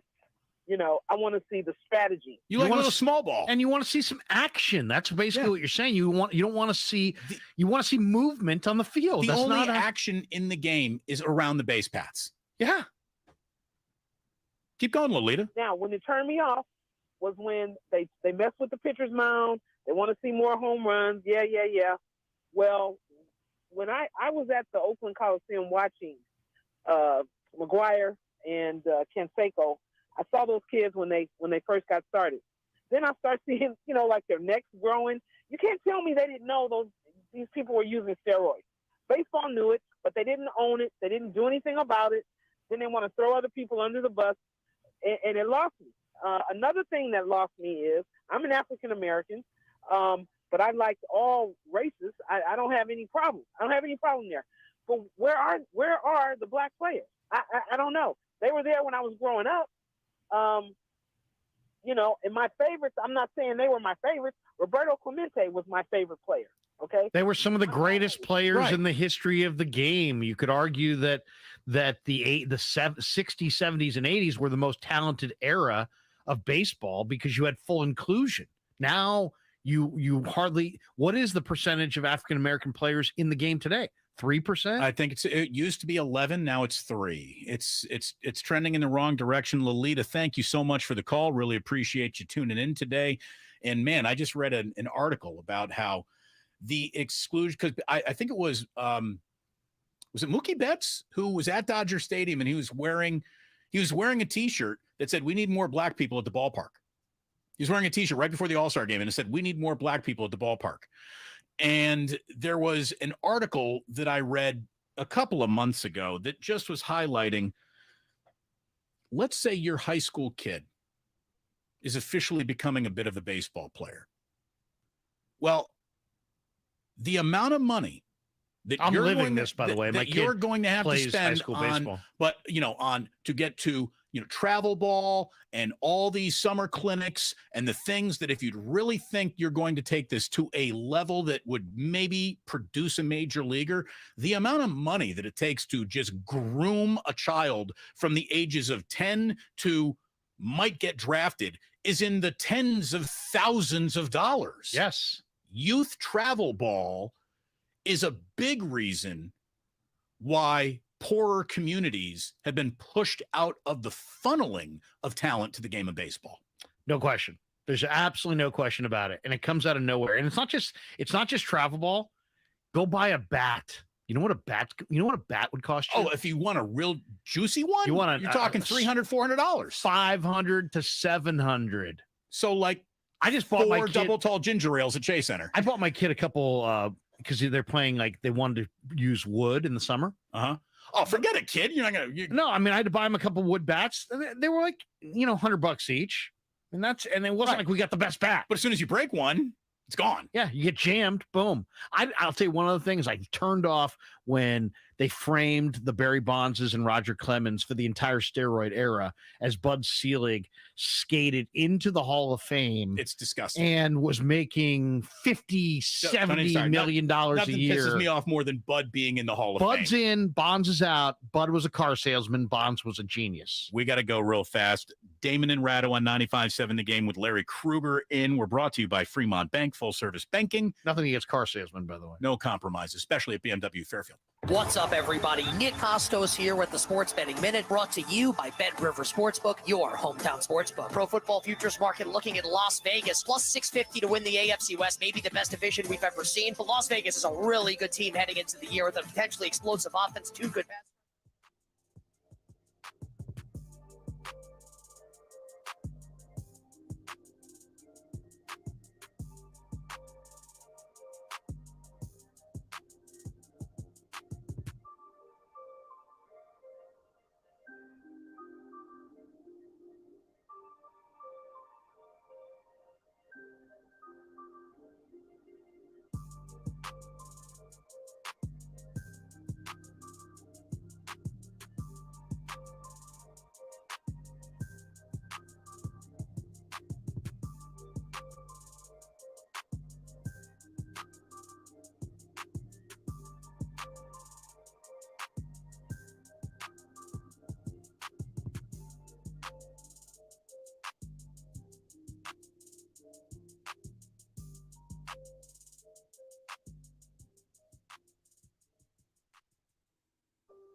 candidates by interviewing on Indeed. Visit Indeed.com/credit. Terms and conditions apply.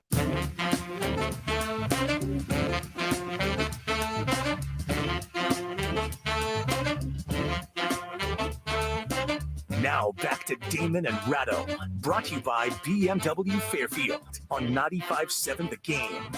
Welcome back, Damon and Ratto. Larry Krueger in for Ray this week, and we correct mistakes in real time, Larry, and I officially made one, and our savvy audience caught me on it. Said, Damon, it's a long time ago now, but I think you mixed up Grant Williams, who gave that quote, not Robert Williams, who was playing very well for the Celtics and injured. And you're right. I got my Williamses. I thought you were giving Grant a lot of love because he played okay. He did play okay, but no, not Robert Williams the third was the guy who was their best, outside of Tatum, who kind of disappointed. Robert Williams. Jaylen Brown was probably their best player, to be honest with you. I love Jaylen Brown, but Robert Williams, the size and his leaping ability gave Golden State problems, and makes you wonder if they played that series again and you had James Wiseman now banging inside with Robert Williams, would he have neutralized Robert Williams? We're gonna have ourselves a What If Wednesday. Lucas has cooked up some questions for us. We get no prep on to what they are. That'll be about an hour from now. Wow. I got a most amazing thing that we'll get into, kind of interesting stuff around 5:30. In the meantime, we're taking calls. We got no news to share about Jimmy Garoppolo other than he and his agent can now go seek a trade that the Niners were unable to find. So Don Yee and company, if you can get your guy in a good situation, it feels like the 49ers are very much open to that. And we've been talking why baseball's dying this afternoon. Lots of calls have come in. We were talking about how bad that All-Star game was. I don't think we really need to rehash that, but we do have, because, Larry, I asked you earlier today, 5 things that must click for the 49ers to be a playoff team. And we'll get there. We'll get there eventually. Oh, and I am so prepared, man. I am ready. Really? Yeah. Wow. Made a list.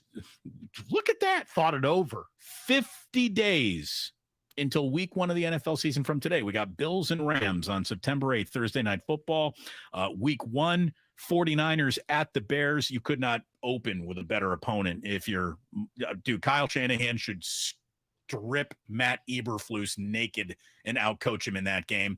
That should be a 3-touchdown win for the 49ers. If you got to go to Soldier, rather go in September than December. No doubt. Raiders at the Chargers. And by the way, the Raiders reported to training camp today. They got a little bit of an interesting thing going on in a brutal division where if you don't have corners, I don't know if you can do anything better than finish third, and they really don't have corners. But Raiders have other things now, so we're going to get into that. We got all that coming up. Let's say hello, though, to Oscar in Stockton, who wanted to talk about how baseball kind of died over the last few years and why he thinks so. Oscar, hello. How you doing? I just heard one young lady talk about it. She kind of hit it on the nail. I used to go to the Coliseum. I used to go to see Willie McCovey them too play. That was back in the 70s and the 80s. And like you say, the ticket prices, not only that, parking. It costs a lot to go to the game. Right. But when they took out the baseball out of the industry, like you said, all this travel ball and everything, that's what stopped a lot of young kids from playing, especially out of Oakland and everywhere else. Because I grew up playing. Me and Brian Johnson, we played with the San Francisco Giants. Yeah. We all played Little League baseball together in Oakland. We our baseball in the Oakland, in the Bay Area, period. Around the Bay Area back then was hands down real baseball. Now the young black kids are not in the community. They don't even like playing baseball no more because it ain't fun, like you guys said. Like Ohtani, yeah, it's like a prodigy right now. But everybody grew up playing like that. It's just a stigma when you got to the big leagues. Oh, you can't do both, and that's what took the sport, made it go dead. But you guys at Ohtani and them do the same thing. But we had players that did it all the time, but never get a chance because baseball had a code that you couldn't do both. Well, and Oscar, thank you very much for the call, man. A big part of it too, it's accessibility. It's the price as you get further into your, development and the coaching that is required to really bring out, professional tendencies, if that's what your kid might have in you. Another huge problem is just the field itself. You know how much easier it is to get 6 of your friends together and go out and shoot some hoops, play a little basketball? You need sneakers, a ball, and 2 rims and a court. And those are everywhere. A baseball field? Well, first of all, We need 9 guys. You need 9 guys. And now we need a baseball field that hopefully doesn't have nothing but rocks all over the end. You know, it's just baseball is harder to find for a lot of reasons. There's no pickup baseball. Exactly, especially in the inner city. Now I grew up in the Sunset. We played strikeout. Okay. And I remember walking them through the neighborhoods. There was a number of places you could tape up a strike zone, you could chalk it up. Either one, you'd either have a big piece of chalk or you had some tape, and you would tape a box on the wall. Boom, we're playing strikeout. And you were either pitching or hitting. And so you developed your arm strength and you developed your ability to hit. But I don't see strikeout being played. I really don't. No. I mean, you might see it in North Beach at the Salesian Boys Club. You might see it in North Beach Playground every now and then. But for the most part, you just don't see. Well, you probably kids need a playing city baseball. permit to even, And not only that, I mean, you said it. I mean, you can take a basketball to any hoop, and as soon as somebody walks up, you're playing 1-on-1. 3 people walk up, you're playing 2-on-2. Baseball, unless you're playing strikeout, there is no pickup baseball. You have to coordinate that. And as a parent, and you're a parent, your kids are a little younger than mine, but we're now totally like aware of where the kids are. You would never just say, oh yeah, hop a muni bus and go find your buddies and go play baseball at some place. You want to know where they're at, how they're getting there, how they're getting home. So it's a different world. 888-957-9570. B in Oakland. What do you got, B? What's up, Damon? How you been doing, bro? Doing good, thank you. It's good. Hey, Larry, how you doing? Doing great, man. Hey, listen. Great. Listen, the reason why I called is I kind of came in on the tail end of the conversation, but I grew up in the 70s and 80s when it comes to the baseball talk. Man, I remember all the characters that baseball had. Damon, you remember Al Hrabosky, the Mad Hungarian? Oh, Al Hrabosky? Are you kidding me? The bearded maniac? And then he would turn. He would be turned towards second base, and then at the last second, he would just whip his Snap the neck around. Yeah. Snap his head around like a madman. Right. It was hilarious, man. It's awesome. I love to watch the Kansas City Royals only because of him, man. And then Don't forget UL Washington had the toothpick. With the toothpick, yeah. And little Freddie Patek. Freddie Patek was only like 5'4". Right. Freddie He Patek. cried after the ALCS one year. I have not heard the name Freddie Patek in 30 years. Yeah. That was a thank you. Just if nothing else. You don't even need to say anything else, B. You might have won the day. Freddie Patek. Good memories, man. Good memories. That was awesome. Again, the game had character. There is not a lot of character in baseball. It's any kind of individualism, they just squelch. Right. And the NFL does the same, by the way. We just love the NFL because of 3 reasons: violence, gambling, and television, appointment TV. But it's still not as good as it used to be. They still don't want any kind of individualism. They don't want anybody to. Here's the thing. If your socks are too low, I mean, somebody's gonna fine you. Your individualism Uniform fines. will only be found on your Instagram page. When you're in the facility, when you're wearing the uniform, you're a soldier. Right. Gene in Oakland. Hello, Gene. Hey, fellas. I've always enjoyed you, Damon, and Larry, I really enjoy your insights too, but I just want to raise a question about what I understood you just saying, that if Wiseman had been healthy, then maybe he could have helped neutralize Robert Williams. Disclaimer, I'm just a fan. I'm not an analyst or anything or a coach, but from what I've seen of Wiseman, especially in the summer league, he just seems like a long way off yet before he can, really be impactful in an NBA game. I think that's fair. He doesn't know how to position himself on picks and screens and that kind of thing. The movement ability, he doesn't know exactly how to move. But these are all learned things that if he had gotten run earlier in the season, by playoff time, I think he would have been up to speed. But it's a fair observation because the Warriors with Wiseman were 13 points worse last time he was on the floor than they were when he was on the bench. There's work to be done. Everything about him screams is I need to play more. And now they're going to have to play through his growing pains. They just have to. They got to give him 25 to 30 minutes a night. And that's just what you got to find out. I mean, this is either a rock that floats or sinks. We need to find out. It's like Trey Lance and Wiseman. It's almost like the same thing. We just need to they're talented guys. Right. Their talent's undeniable. Their character's undeniable. but it's go time. And over 3 years, who's played less? Right. This is Nick in Berkeley. Mute your phone. Nick in Berkeley. You're on 95.7 The Game. What's up? Hey, you guys. So the first thing is about baseball. There's, for the kids around here, there's no fields they can play on. Every high school field is locked up because I coach high school softball, and the baseball kids are down practicing on my softball field. Yeah, it's a liability issue. It's a bad. That's a bad deal. But you're right. You're totally right. Yeah, and then the other one is that there's minor league development for high school age kids in other countries, but not in the U.S. So I played with guys that could have easily played in the minor leagues when they were 15, 16, 17, but they didn't get a chance. Like Terrence Frazier, Steve Hosey, they played in Fresno. They could have went when they were 15 and 16-year-olds. They were crushing 400-foot bombs, and it's like, man, why did the cat lefty from the Nationals who went to the Phillies? Why did he have to sue the high school to go to the minor league when he was 16? Yeah, I agree. There needs to be. It's great that we have these academies in Santo Domingo, but we need academies in LA, San Francisco, New York, Boston, across the country. We need domestic academies to develop the inner city talent that is there, that we know is there, but they're just not playing baseball. We need that infrastructure. And that's an investment that MLB, especially with all this gambling money now entering the sport, they need to take some of that gambling money and reinvest it into domestic academies. And I think you'll see a different result.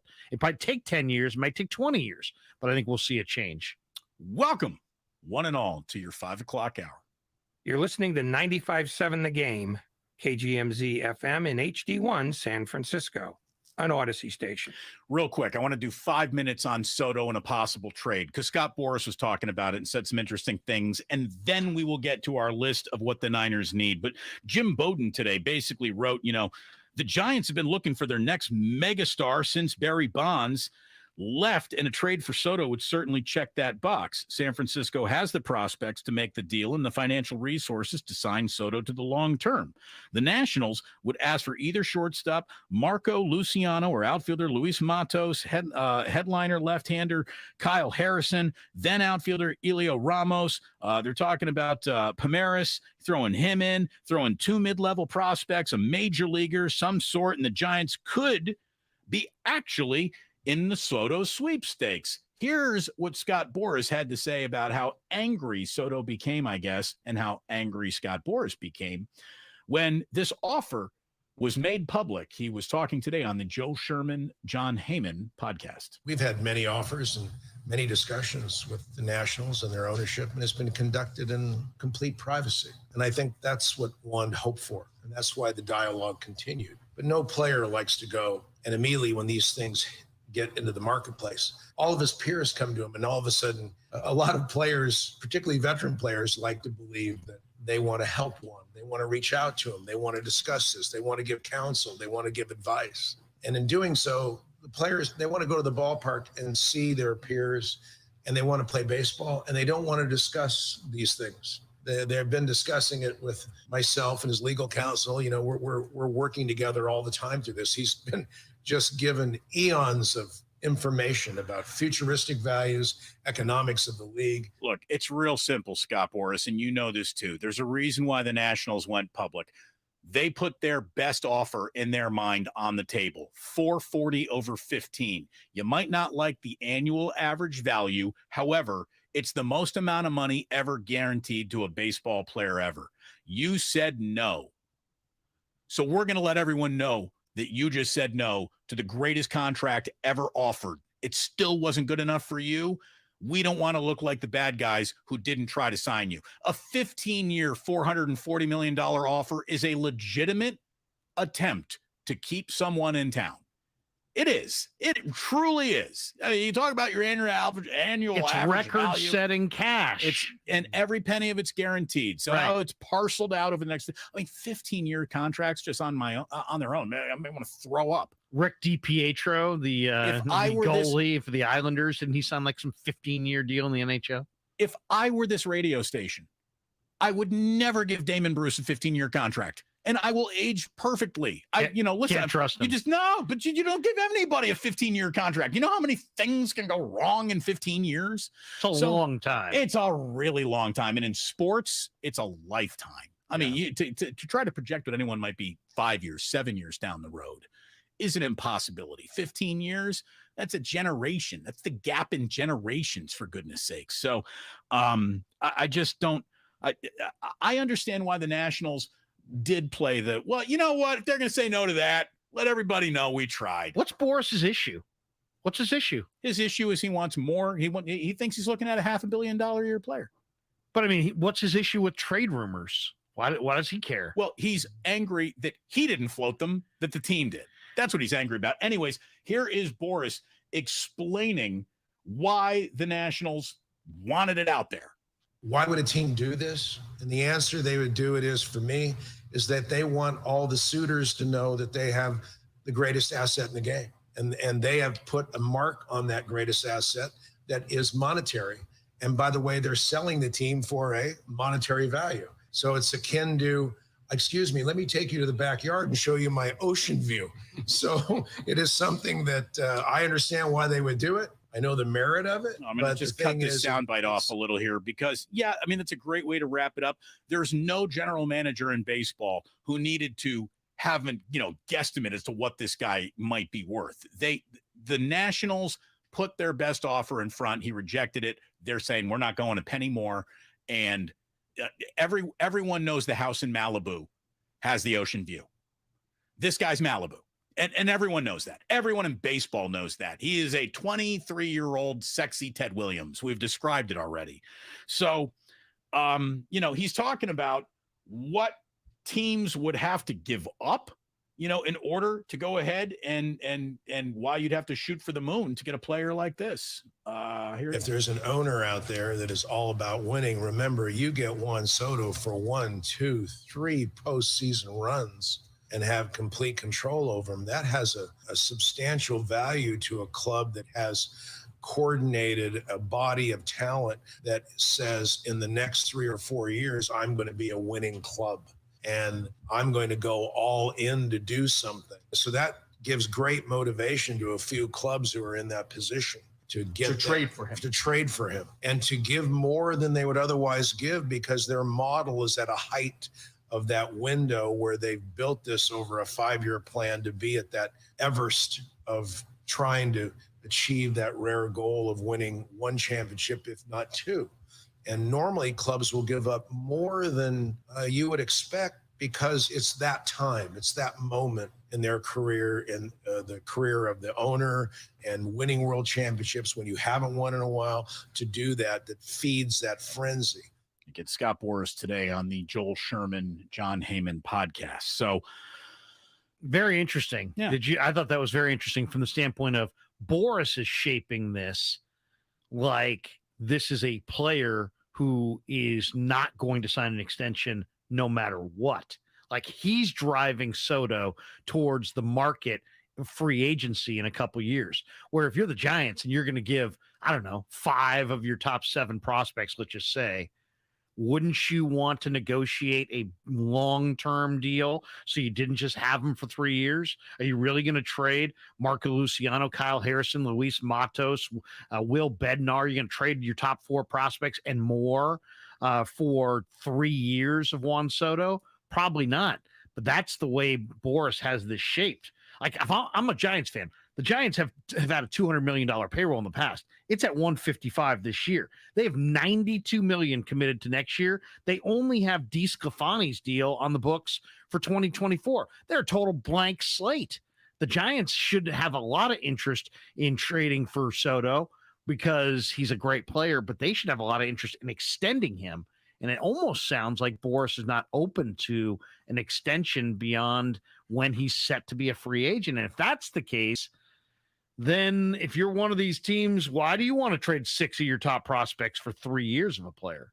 So I would definitely be looking for that instant extension. I mean, yes. that's it. That's gotta be. There's no way that I am giving you the farm for 3 years of service time even this guy. Now, maybe you're the Dodgers and you really think like, all right, we had this guy. We give up Gavin Lux, who's really not even playing that much for us, a handful of talent. We could really legit rattle off 3 World Series in a row. Like if you're the Dodgers, maybe that makes sense for you. And you also know that you'll be in any level of money game should he hit free agency. Scott Boras wants to take every single client he can to free agency. That's just how he operates. And you're right. It sounded like that's how he wanted to operate. Larry, let's just say the Giants were like, all right, the next 3 years, we'll really give it all up. I don't even know if they got the guys to give it up. Luciano's hitting 288 with 8 home runs in high A ball this season. He's had over 700 at-bats, 37 home runs, 38 doubles. Those are impressive. He's had over 700 minor league at-bats. Promote him. Get him up there. Why is he still in high A ball? Well, he's 20. I don't care. He's 20. I don't care. Dude, the guy that you're trading for is 23. Yeah, and that's great, but that's 3 developmental years. I mean, Luciano has developmental years. He was winning a World Series when he was 21. I know, but what I'm saying is Luciano is been the youngest player at whatever level he's been at. I'm pretty sure, if not the youngest, among the youngest. All right, but look at it. So this he's way. a blue chip guy. All right, but in any in any world where the Giants would make a trade, he's involved. Oh, absolutely. Okay, and the kid from De La Salle's involved, who they told us during the Futures game Saturday is the highest rated Baseball America left-hander in all of Major League Baseball, not the Giants system, everybody's system. So the deal has to start with Luciano and Scott and Kyle Harrison. And if I'm a Giants fan, I got no problem with that. No. And look, Kyle Harrison's very good. He's in Double-A ball right now. He's got 119 strikeouts and 71 in the third with a 2.52 ERA. He's the real, he's pocket aces. I would include Reggie Crawford and Carson Whisenhunt, the 2 guys that they just took in the first and second round this last year. Luis Matos, look, in over 900 high A at-bats, he's hitting 298 with 28 home runs. But this year, he's hitting 183. Like, he forgot how to There's no guarantee on any of these guys. Elio Ramos is over 1,700 minor league at-bats. He reaches AAA, but he's a 224 hitter. The Giants gave him 13 at-bats this season. He hit 154, and they couldn't send him back fast enough. Giants have the last outfielder of note that has been drafted, developed, and promoted to the big leagues from the Giants farm system was Chili freaking Davis. You know, I mean, we're talking about guys who have been retired for a long time, guys who played in the 80s and 90s. I mean, that's how bleak the Giants farm system is. So there is no list of prospects where I'm like, hell no, I'm not trading that guy. Who do you want? As long as it's the numbers don't get absurd, take who you want. And throw Soto over here. Why? Because Soto is an instant draw, and he's a for sure. You're getting it for sure for a maybe. 5 things that must click for the San Francisco 49ers to be a playoff. I'm going to tell you what, forget 5. We're only going to have time to go over 3 the way that you and I start talking. So we'll save some more for tomorrow. We'll leave a couple of rounds in the clip to fire tomorrow on the broadcast. So let's call it 3 things. Your top 3 things that must click for the 49ers to be a playoff team. And the only rule here is you can't say Trey Lance, because obviously any single team, from your kids' peewee team to a high school team to a college team to a pro team, you need good quarterback play throughout your season to do anything. We understand that. That's a given. So working beyond that given, Larry, what's your first thing that needs to happen for the Giants to reach the playoffs? Niners. The Niners, thank you. Javon Kinlaw's got to replace DJ Jones. He's got to shut off those inside A-gap run lanes the way that DJ did, because there's nobody else. They have Hassan Ridgeway, and the rest of their tackles are pass rushing type guys, undersized guys. Kinlaw is a 2-gapper. He's strong as a horse. They say he's primed for his bust-out year. He needs to have his bust-out year. He can't rush the quarterback. He's got a sack and a half in 18 NFL games. He's not a pass rusher. He's a war daddy inside who shuts down the run. And he's got to take away those inside run lanes from opposing offenses, or it's going to be a long year. So the first thing I wrote down, I didn't get the specific Kinlaw, but I wrote down war daddy. This defensive line must overwhelm the NFL.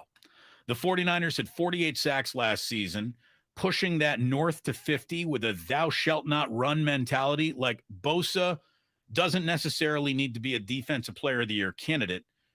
Kinlaw turning into, he's got a huge show me year, like you just said. Kerry Hyder, Jordan Willis, Kevin Givens, the rookie Drake Jackson. By week 5, every single person who watches football needs to be saying something like, man, that Niners defensive line is just nasty. Like, you have to have one of the more dominant units in just your defensive line alone in all football, I think, for the 49ers to be a playoff team. So you and I are very much on the same page right there. Number 2. Number 2 is Bosa is a beast, but all of their other defensive ends, they lost Arden Key. They got 5 young defensive ends in this camp: Samson Ebukam, Drake Jackson, Charles Omenihu, Kamoko Toure, and Jordan Willis. Did you like the Drake Jackson pick? To be That's honest, a no. I didn't like him in minicamp. I thought he had a bunch of bad weight. If he didn't win with his first move, he was just absolutely stoned in the hole. He doesn't have moves. He's a speed rusher who looked like a combo tackle end. So no, I didn't like what I saw at all, but we'll wait till camp for final thoughts on that. But Willis, Toure, Omenihu, Drake Jackson, Samson Ebukam. One of those 5 guys has got to play. Has got to really play. They got to emerge as a good threat, kind of like Arden Key did in that NASCAR package last year. One of those DNs opposite Bosa has got to step up and have a good year. Shavarius Ward is the next name that I wrote down. His presence has to steady out a very shaky and still learning secondary. It spent all of last year nursing injuries, especially at the end, too. We know what happened. They're not devoid of talent. They're just devoid of experience outside of Jason Verrett, who you can't count on to play more than 5 weeks in a row. I don't think at any point in time, if you do, you're putting your eggs in the wrong basket. I really like him. He's Mr. Cannot Stay Healthy. Mosley, Lenore, Ambry Thomas, these guys finding their own level and figuring it all out around Shavarius Ward being the honest to goodness number 1 corner that you'd be having. He's got to be that. And I tell you, I really like him. I know that he's given up quite a bit of, he's given up action in Kansas City. He had so much action. He had all the action in the world thrown at him. Here's a guy who's played nothing but high leverage snaps since the day he was drafted in. And this was the big move that the 49ers made to shore up this secondary.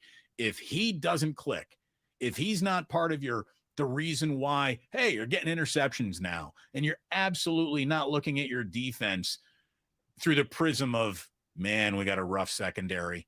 He's really got to be a guy who locks down an everyday corner spot. Yep, I agree. Absolutely. My next one, I'm going to go with Talanoa Hufanga and Jimmy Ward. So you're worried about the secondary too? Well, those 2 guys have got to stay healthy. They absolutely do, because I think Ward is a tremendous player. He really is. And he can still cover that deep middle in the cover 3. Hufanga is an absolute find. And this guy looked quicker, faster. He gets better and better and better and better. And they love him. But they got nothing behind those guys.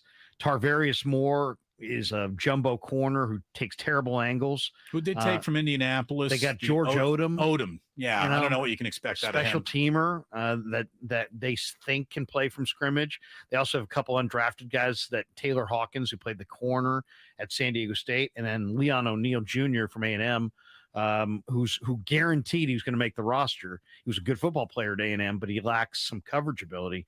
So as far as I'm concerned, there's 17 games. That means there's 34 combined starts at free safety and strong safety. And I say that Hufanga and Ward better combine for 30 of those 34 starts, or the Niners are in a world of hurt because they don't have the backup safeties to compete. None of those backup safeties are on anywhere close to Hufanga and Ward. So we're 5 picks into our what needs to go right list. If you add up both what you and I, and it's all on the defensive side of the ball. Yeah. We were all looking at the defense for the first time. I'm going to look on the offensive side of the ball, and Debo, a given. He needs to be happy and good and play well. Kittle, come on. Less blocking tight end. I don't care how good he is at it. I need this guy out in patterns. I need more than a 6 touchdown season. But what I'm looking at is Elijah Mitchell. Eli Mitchell, I think his sophomore season goes a long way in determining whether the 49ers are in the playoffs or not. He was the 8th leading rusher in the NFL last year with 963 yards. That's got to be north of 1,200 this year. He needs more than 5 touchdowns. And the running game, we all know, is what makes this offense go. I think he's as important to this offense as Trey Lance is, almost clicking and figuring it out. I mean, they need to have a level of play action scariness about them that other teams are biting on for the entire offense to open up. I really, really liked Elijah Mitchell last year. I mean, a lot. I thought he was fantastic. And this goes an awful lot to the offensive line, which is a little bit later. We're not going to have time to get all that. This is what we'll get to tomorrow, I think. But I like that one. The only thing pushback I'll give you on that is that the Niners are stacked at running back, and they got dudes. Jeff Wilson can play. Ty Davis Price, the kid from LSU, he can play. Trey Sermon didn't look good last year. He can play. I don't know if he can play. Oh, he can play. I don't know. I do know.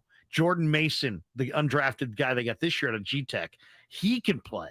Jermichael Hasty can play. That's 6 backs. They're not carrying 6 running backs. I know. That's what I'm saying. They're going to show up in camp with 6 backs who could all start.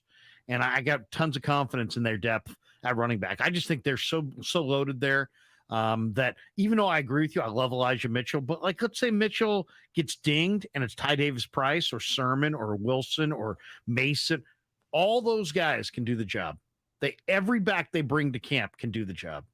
I mean, I hope so. That we know how much Kyle Shanahan is committed to running it down everybody's throats each and every week. So he's looking for 3 guys to all get carries. I really would love to see Elijah Mitchell rise above everyone. And I don't think Shanahan is ever going to have a bell cow back. It's just not his style. But I really hope that this is the guy that he trusts with a rock in the 4th quarter on 3rd down, a little bit of something catching the ball out of the backfield. I was blown away by how good he was, how smooth he ran last year with power and speed too. So falls forward. Yeah. Constantly. Yeah. I really no negative plays. Really how about liked this? Was there any fumbles? I don't think he fumbled one time all year. How about this? I don't remember. I don't think he fumbled. If he did, it was once all year. He does not fumble. And he falls forward. Those are good combinations for running backs. See, I wouldn't describe Trey Lance, or not Trey Lance, but Trey Sermon. Trey Sermon with either of those.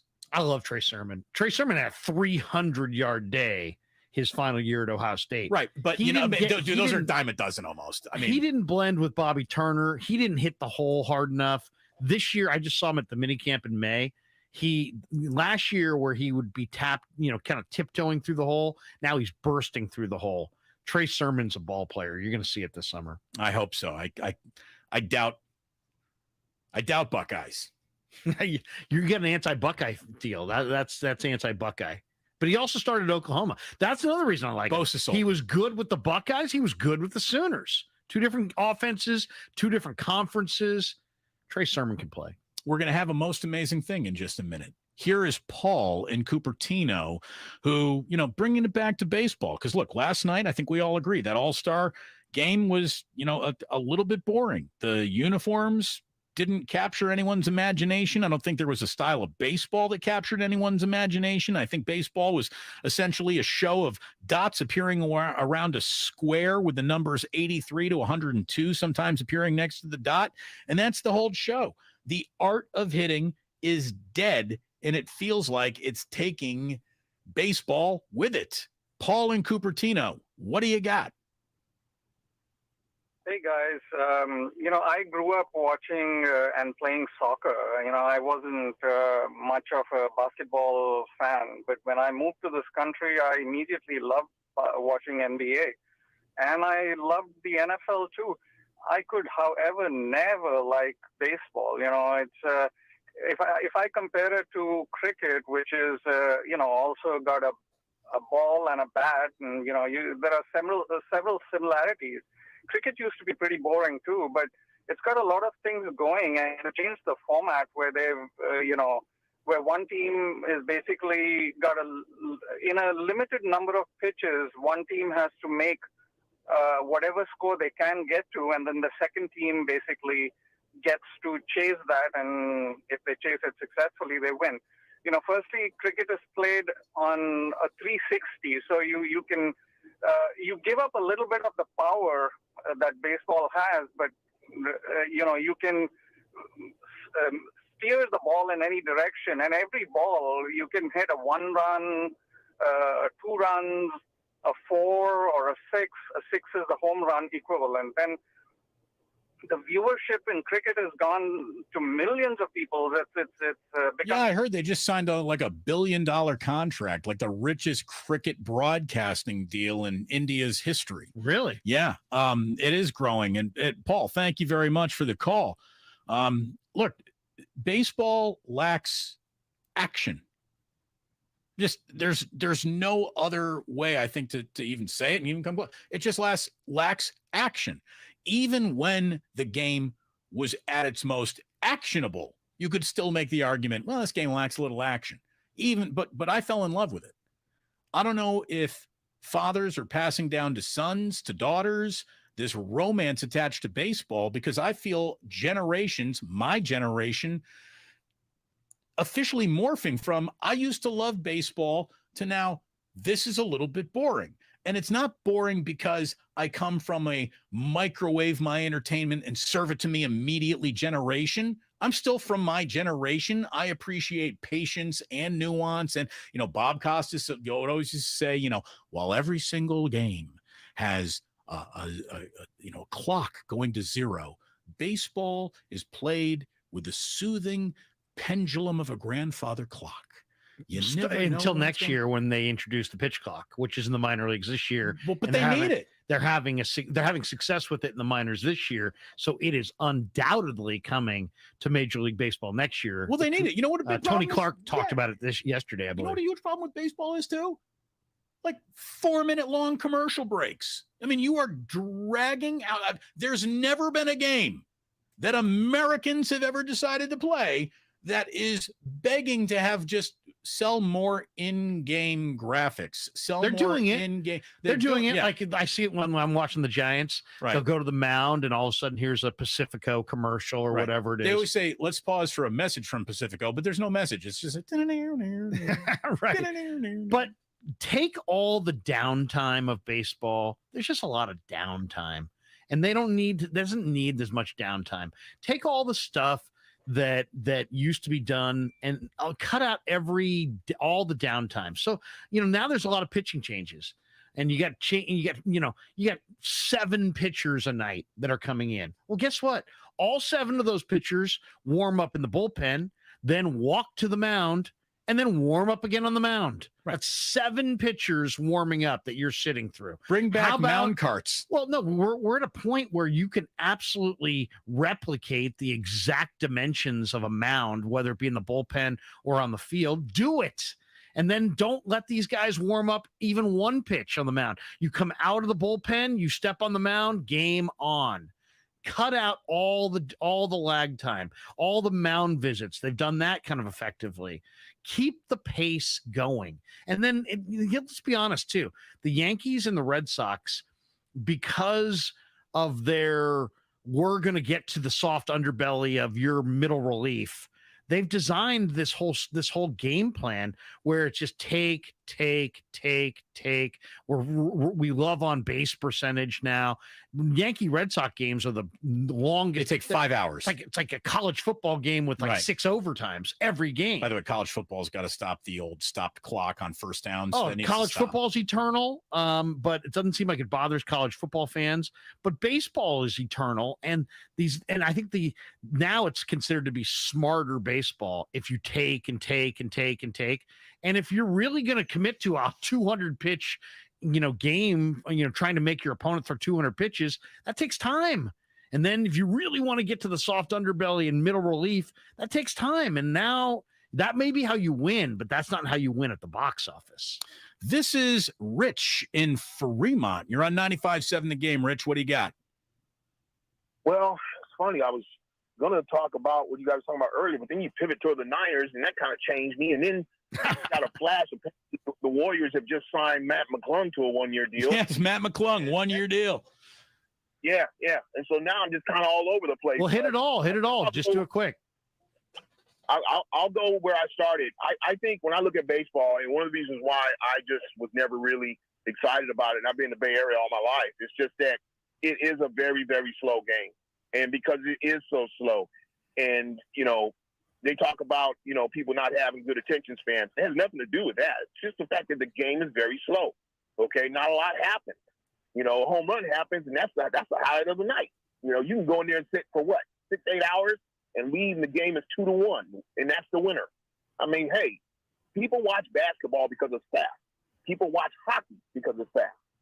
People watch football because it is exciting. It's not as fast as hockey and in the NBA, but still, you got to speed a lot faster in football than you do in baseball. And I think that's just my take on it. And the other thing is, it's just not relatable to the masses. So you combine those two things together and make people not want to watch. Thanks, guys.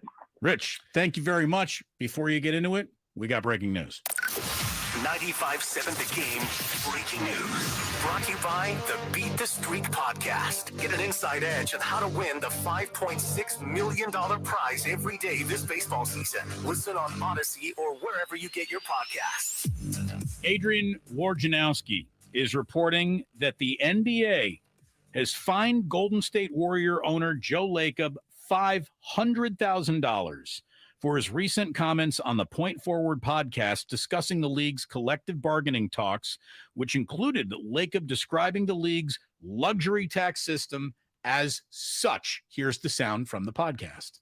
And obviously it's self-serving for me to say this, but I think it's a very unfair system because our team is built by top eight players are all drafted by this team. And we have 3 other guys that are undrafted and we found and developed in Santa Cruz. We have not one free agent that isn't a minimum. Right. Not one. All minimums, the guys we brought in this year. Yeah. So the only guy that you could, make a case for us outspending the competition, not being fair, is that we turned the Durant leaving into one guy that turned into Wiggins, and that worked out great. But they all criticized us for doing it, said we was overpaid. You did a bad deal. So there you go. I mean, can't have it both ways. That is a $500,000 fine. That is a $500,000 fine. And you know where for an owner that the rest of these NBA owners should line up to thank. Thank you, Joe. Exactly. Thank you for having the single most valuable property in the sport of basketball. Thank you, Joe, for having the only team that delivers steady Eddie ratings at all times other than what's LeBron doing. That's ridiculous. And Joe, fine? and Joe was pushing back on the night the Warriors won the title. Wendy said it was a checkbook title because the Warriors had the highest payroll. It was a checkbook win. You're right. It was a checkbook title. He said they bought their title, which nothing could be further from the truth. And just because they had the highest payroll in the game didn't mean they bought their title. Wayne Huizenga bought the Marlins a title, blew up baseball's pay structure, and then sold a few years later. That was bad for baseball. What the Warriors have done is absolutely the model of what other teams should be doing. They drafted and developed their roster, and only because they did it at such a high level did their players then achieve a level where they deserved a certain amount of compensation. And then they so they had bird rights on their players. They retained their own players. It wasn't like they rolled in, bought a bunch of free agents, won a title, and then sold them off. It wasn't like there's some, reckless spending going on where they just rolled in with a fat checkbook, outspent everybody, blew the salary structure to smithereens, and then drove off into the sunset. They drafted and developed their own players, and only because they own the bird rights, they had the ability to pay them. And they did. Well, look at it this way. The NBA's got this. How's that not the model? They got these owners who are saying, well, we don't like the player empowerment era.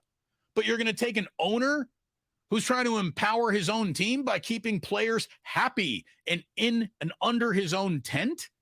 I mean, talking out both sides of your mouth. Now, Woj continues that the NBA forbids owners and team officials from, quote, unauthorized communications regarding collective bargaining. He didn't say anything that was I want to play this again. Here's what this cost Joe Lacob $500,000. This doesn't sound anything more like you and I basically saying, geez, it's really unfair that he's being taxed more than any other team is actually spending on their roster to just keep the guys that they drafted together. And obviously it's self-serving for me to say this, but I think it's a very unfair system because our team is built by top eight players are all drafted by this team. And we have 3 other guys that were undrafted and we found and developed in Santa Cruz.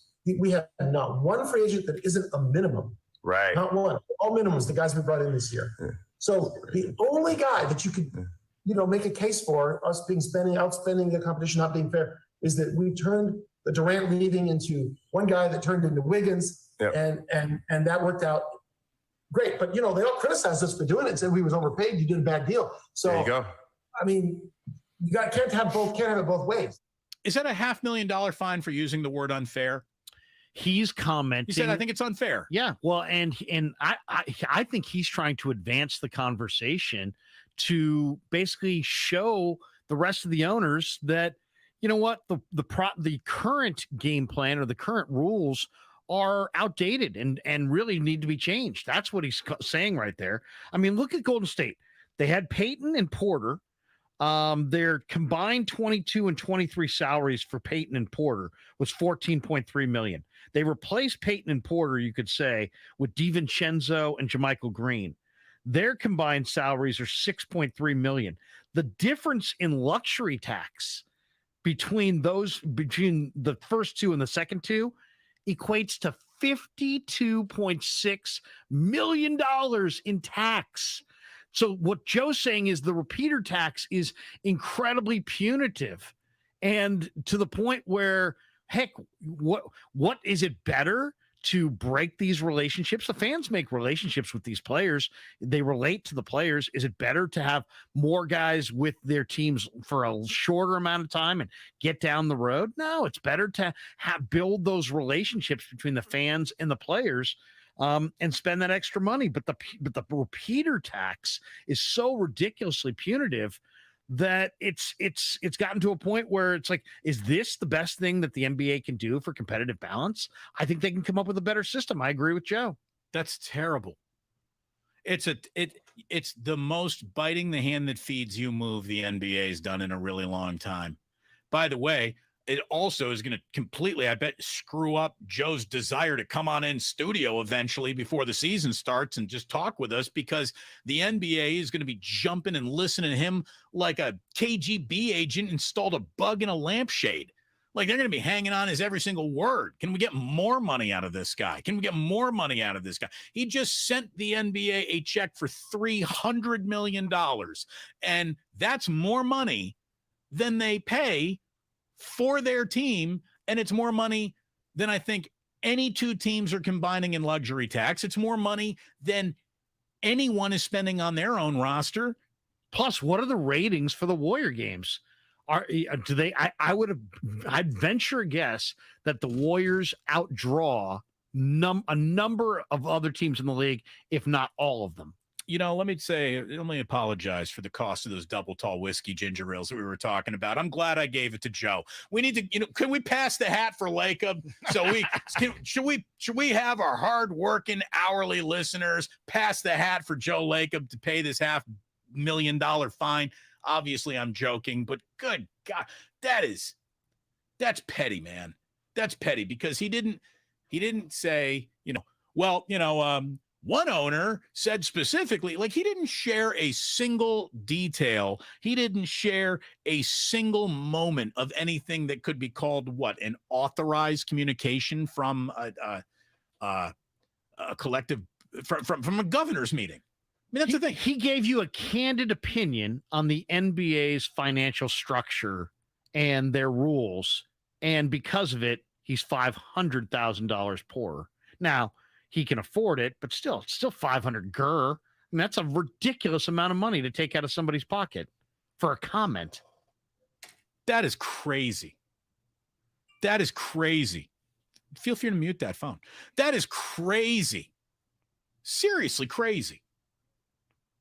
The NBA should be ashamed of itself, because basically what they're admitting is what we want to do is come in between a team and its homegrown success as quickly as possible, which makes no sense to me. Makes no sense to me.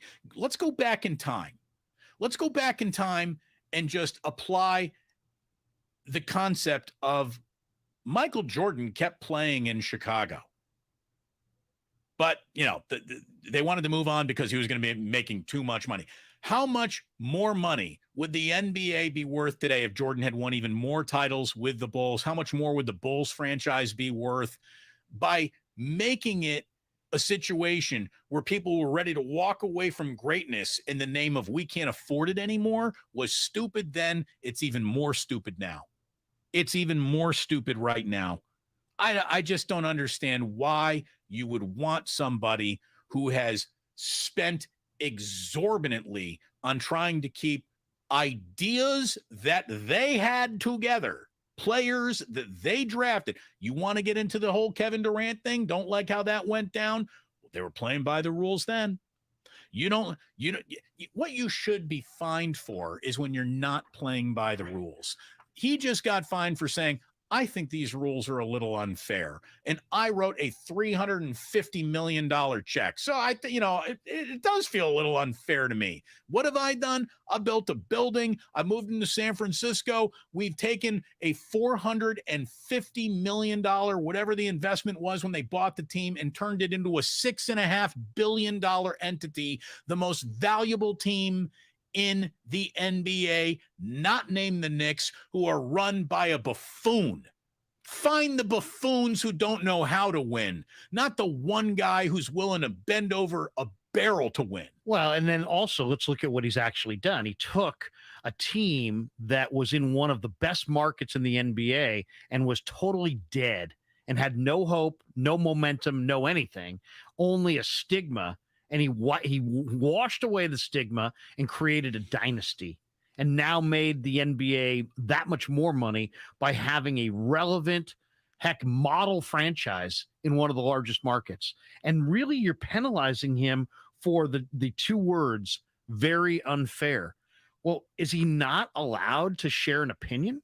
I mean, he didn't try to build a consensus and try to make, teams band together. He wasn't trying to, he's not colluding with other owners against the league. He's giving his opinion. We got to go to a real quick break. Candid. Here's the thing. Unauthorized communication regarding collective bargaining.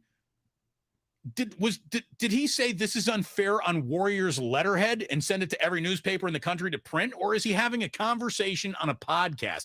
By the way, Iguodala should pick up that up. Yeah, he caused it. Yeah, but that's Joey Light. He's been calling Joey light years because he said he was light years ahead, but he kind of proved it this year. They kind of proved that they were light years ahead. The best owner in the NBA should be commended for what he's doing, not fined for doing it. To me, that's one of the lousiest fines in NBA history. When we come on, Lucas, you have already, what's better, my most amazing thing or your What If Wednesday? Because I can move them. Is your What If Wednesday special? I would say most amazing thing. So it sucks. Oh, it's great, but we can also repurpose for tomorrow. And guess what tomorrow is? A Thinking Man's Thursday. Oh, Thinking Man's Thursday does trump a What If Wednesday. By the way, we're brought to you by BioNTech and Pfizer. Get a booster shot. Stay healthy. Damon and Ratto with Larry Krueger in here on 95.7 The Game. In this market, you'll find Fisher Investments is different than other money managers. Different how? Aren't we all just looking for the hottest stocks? Nope. We use diversified strategies to position our clients' portfolios for their long-term goals.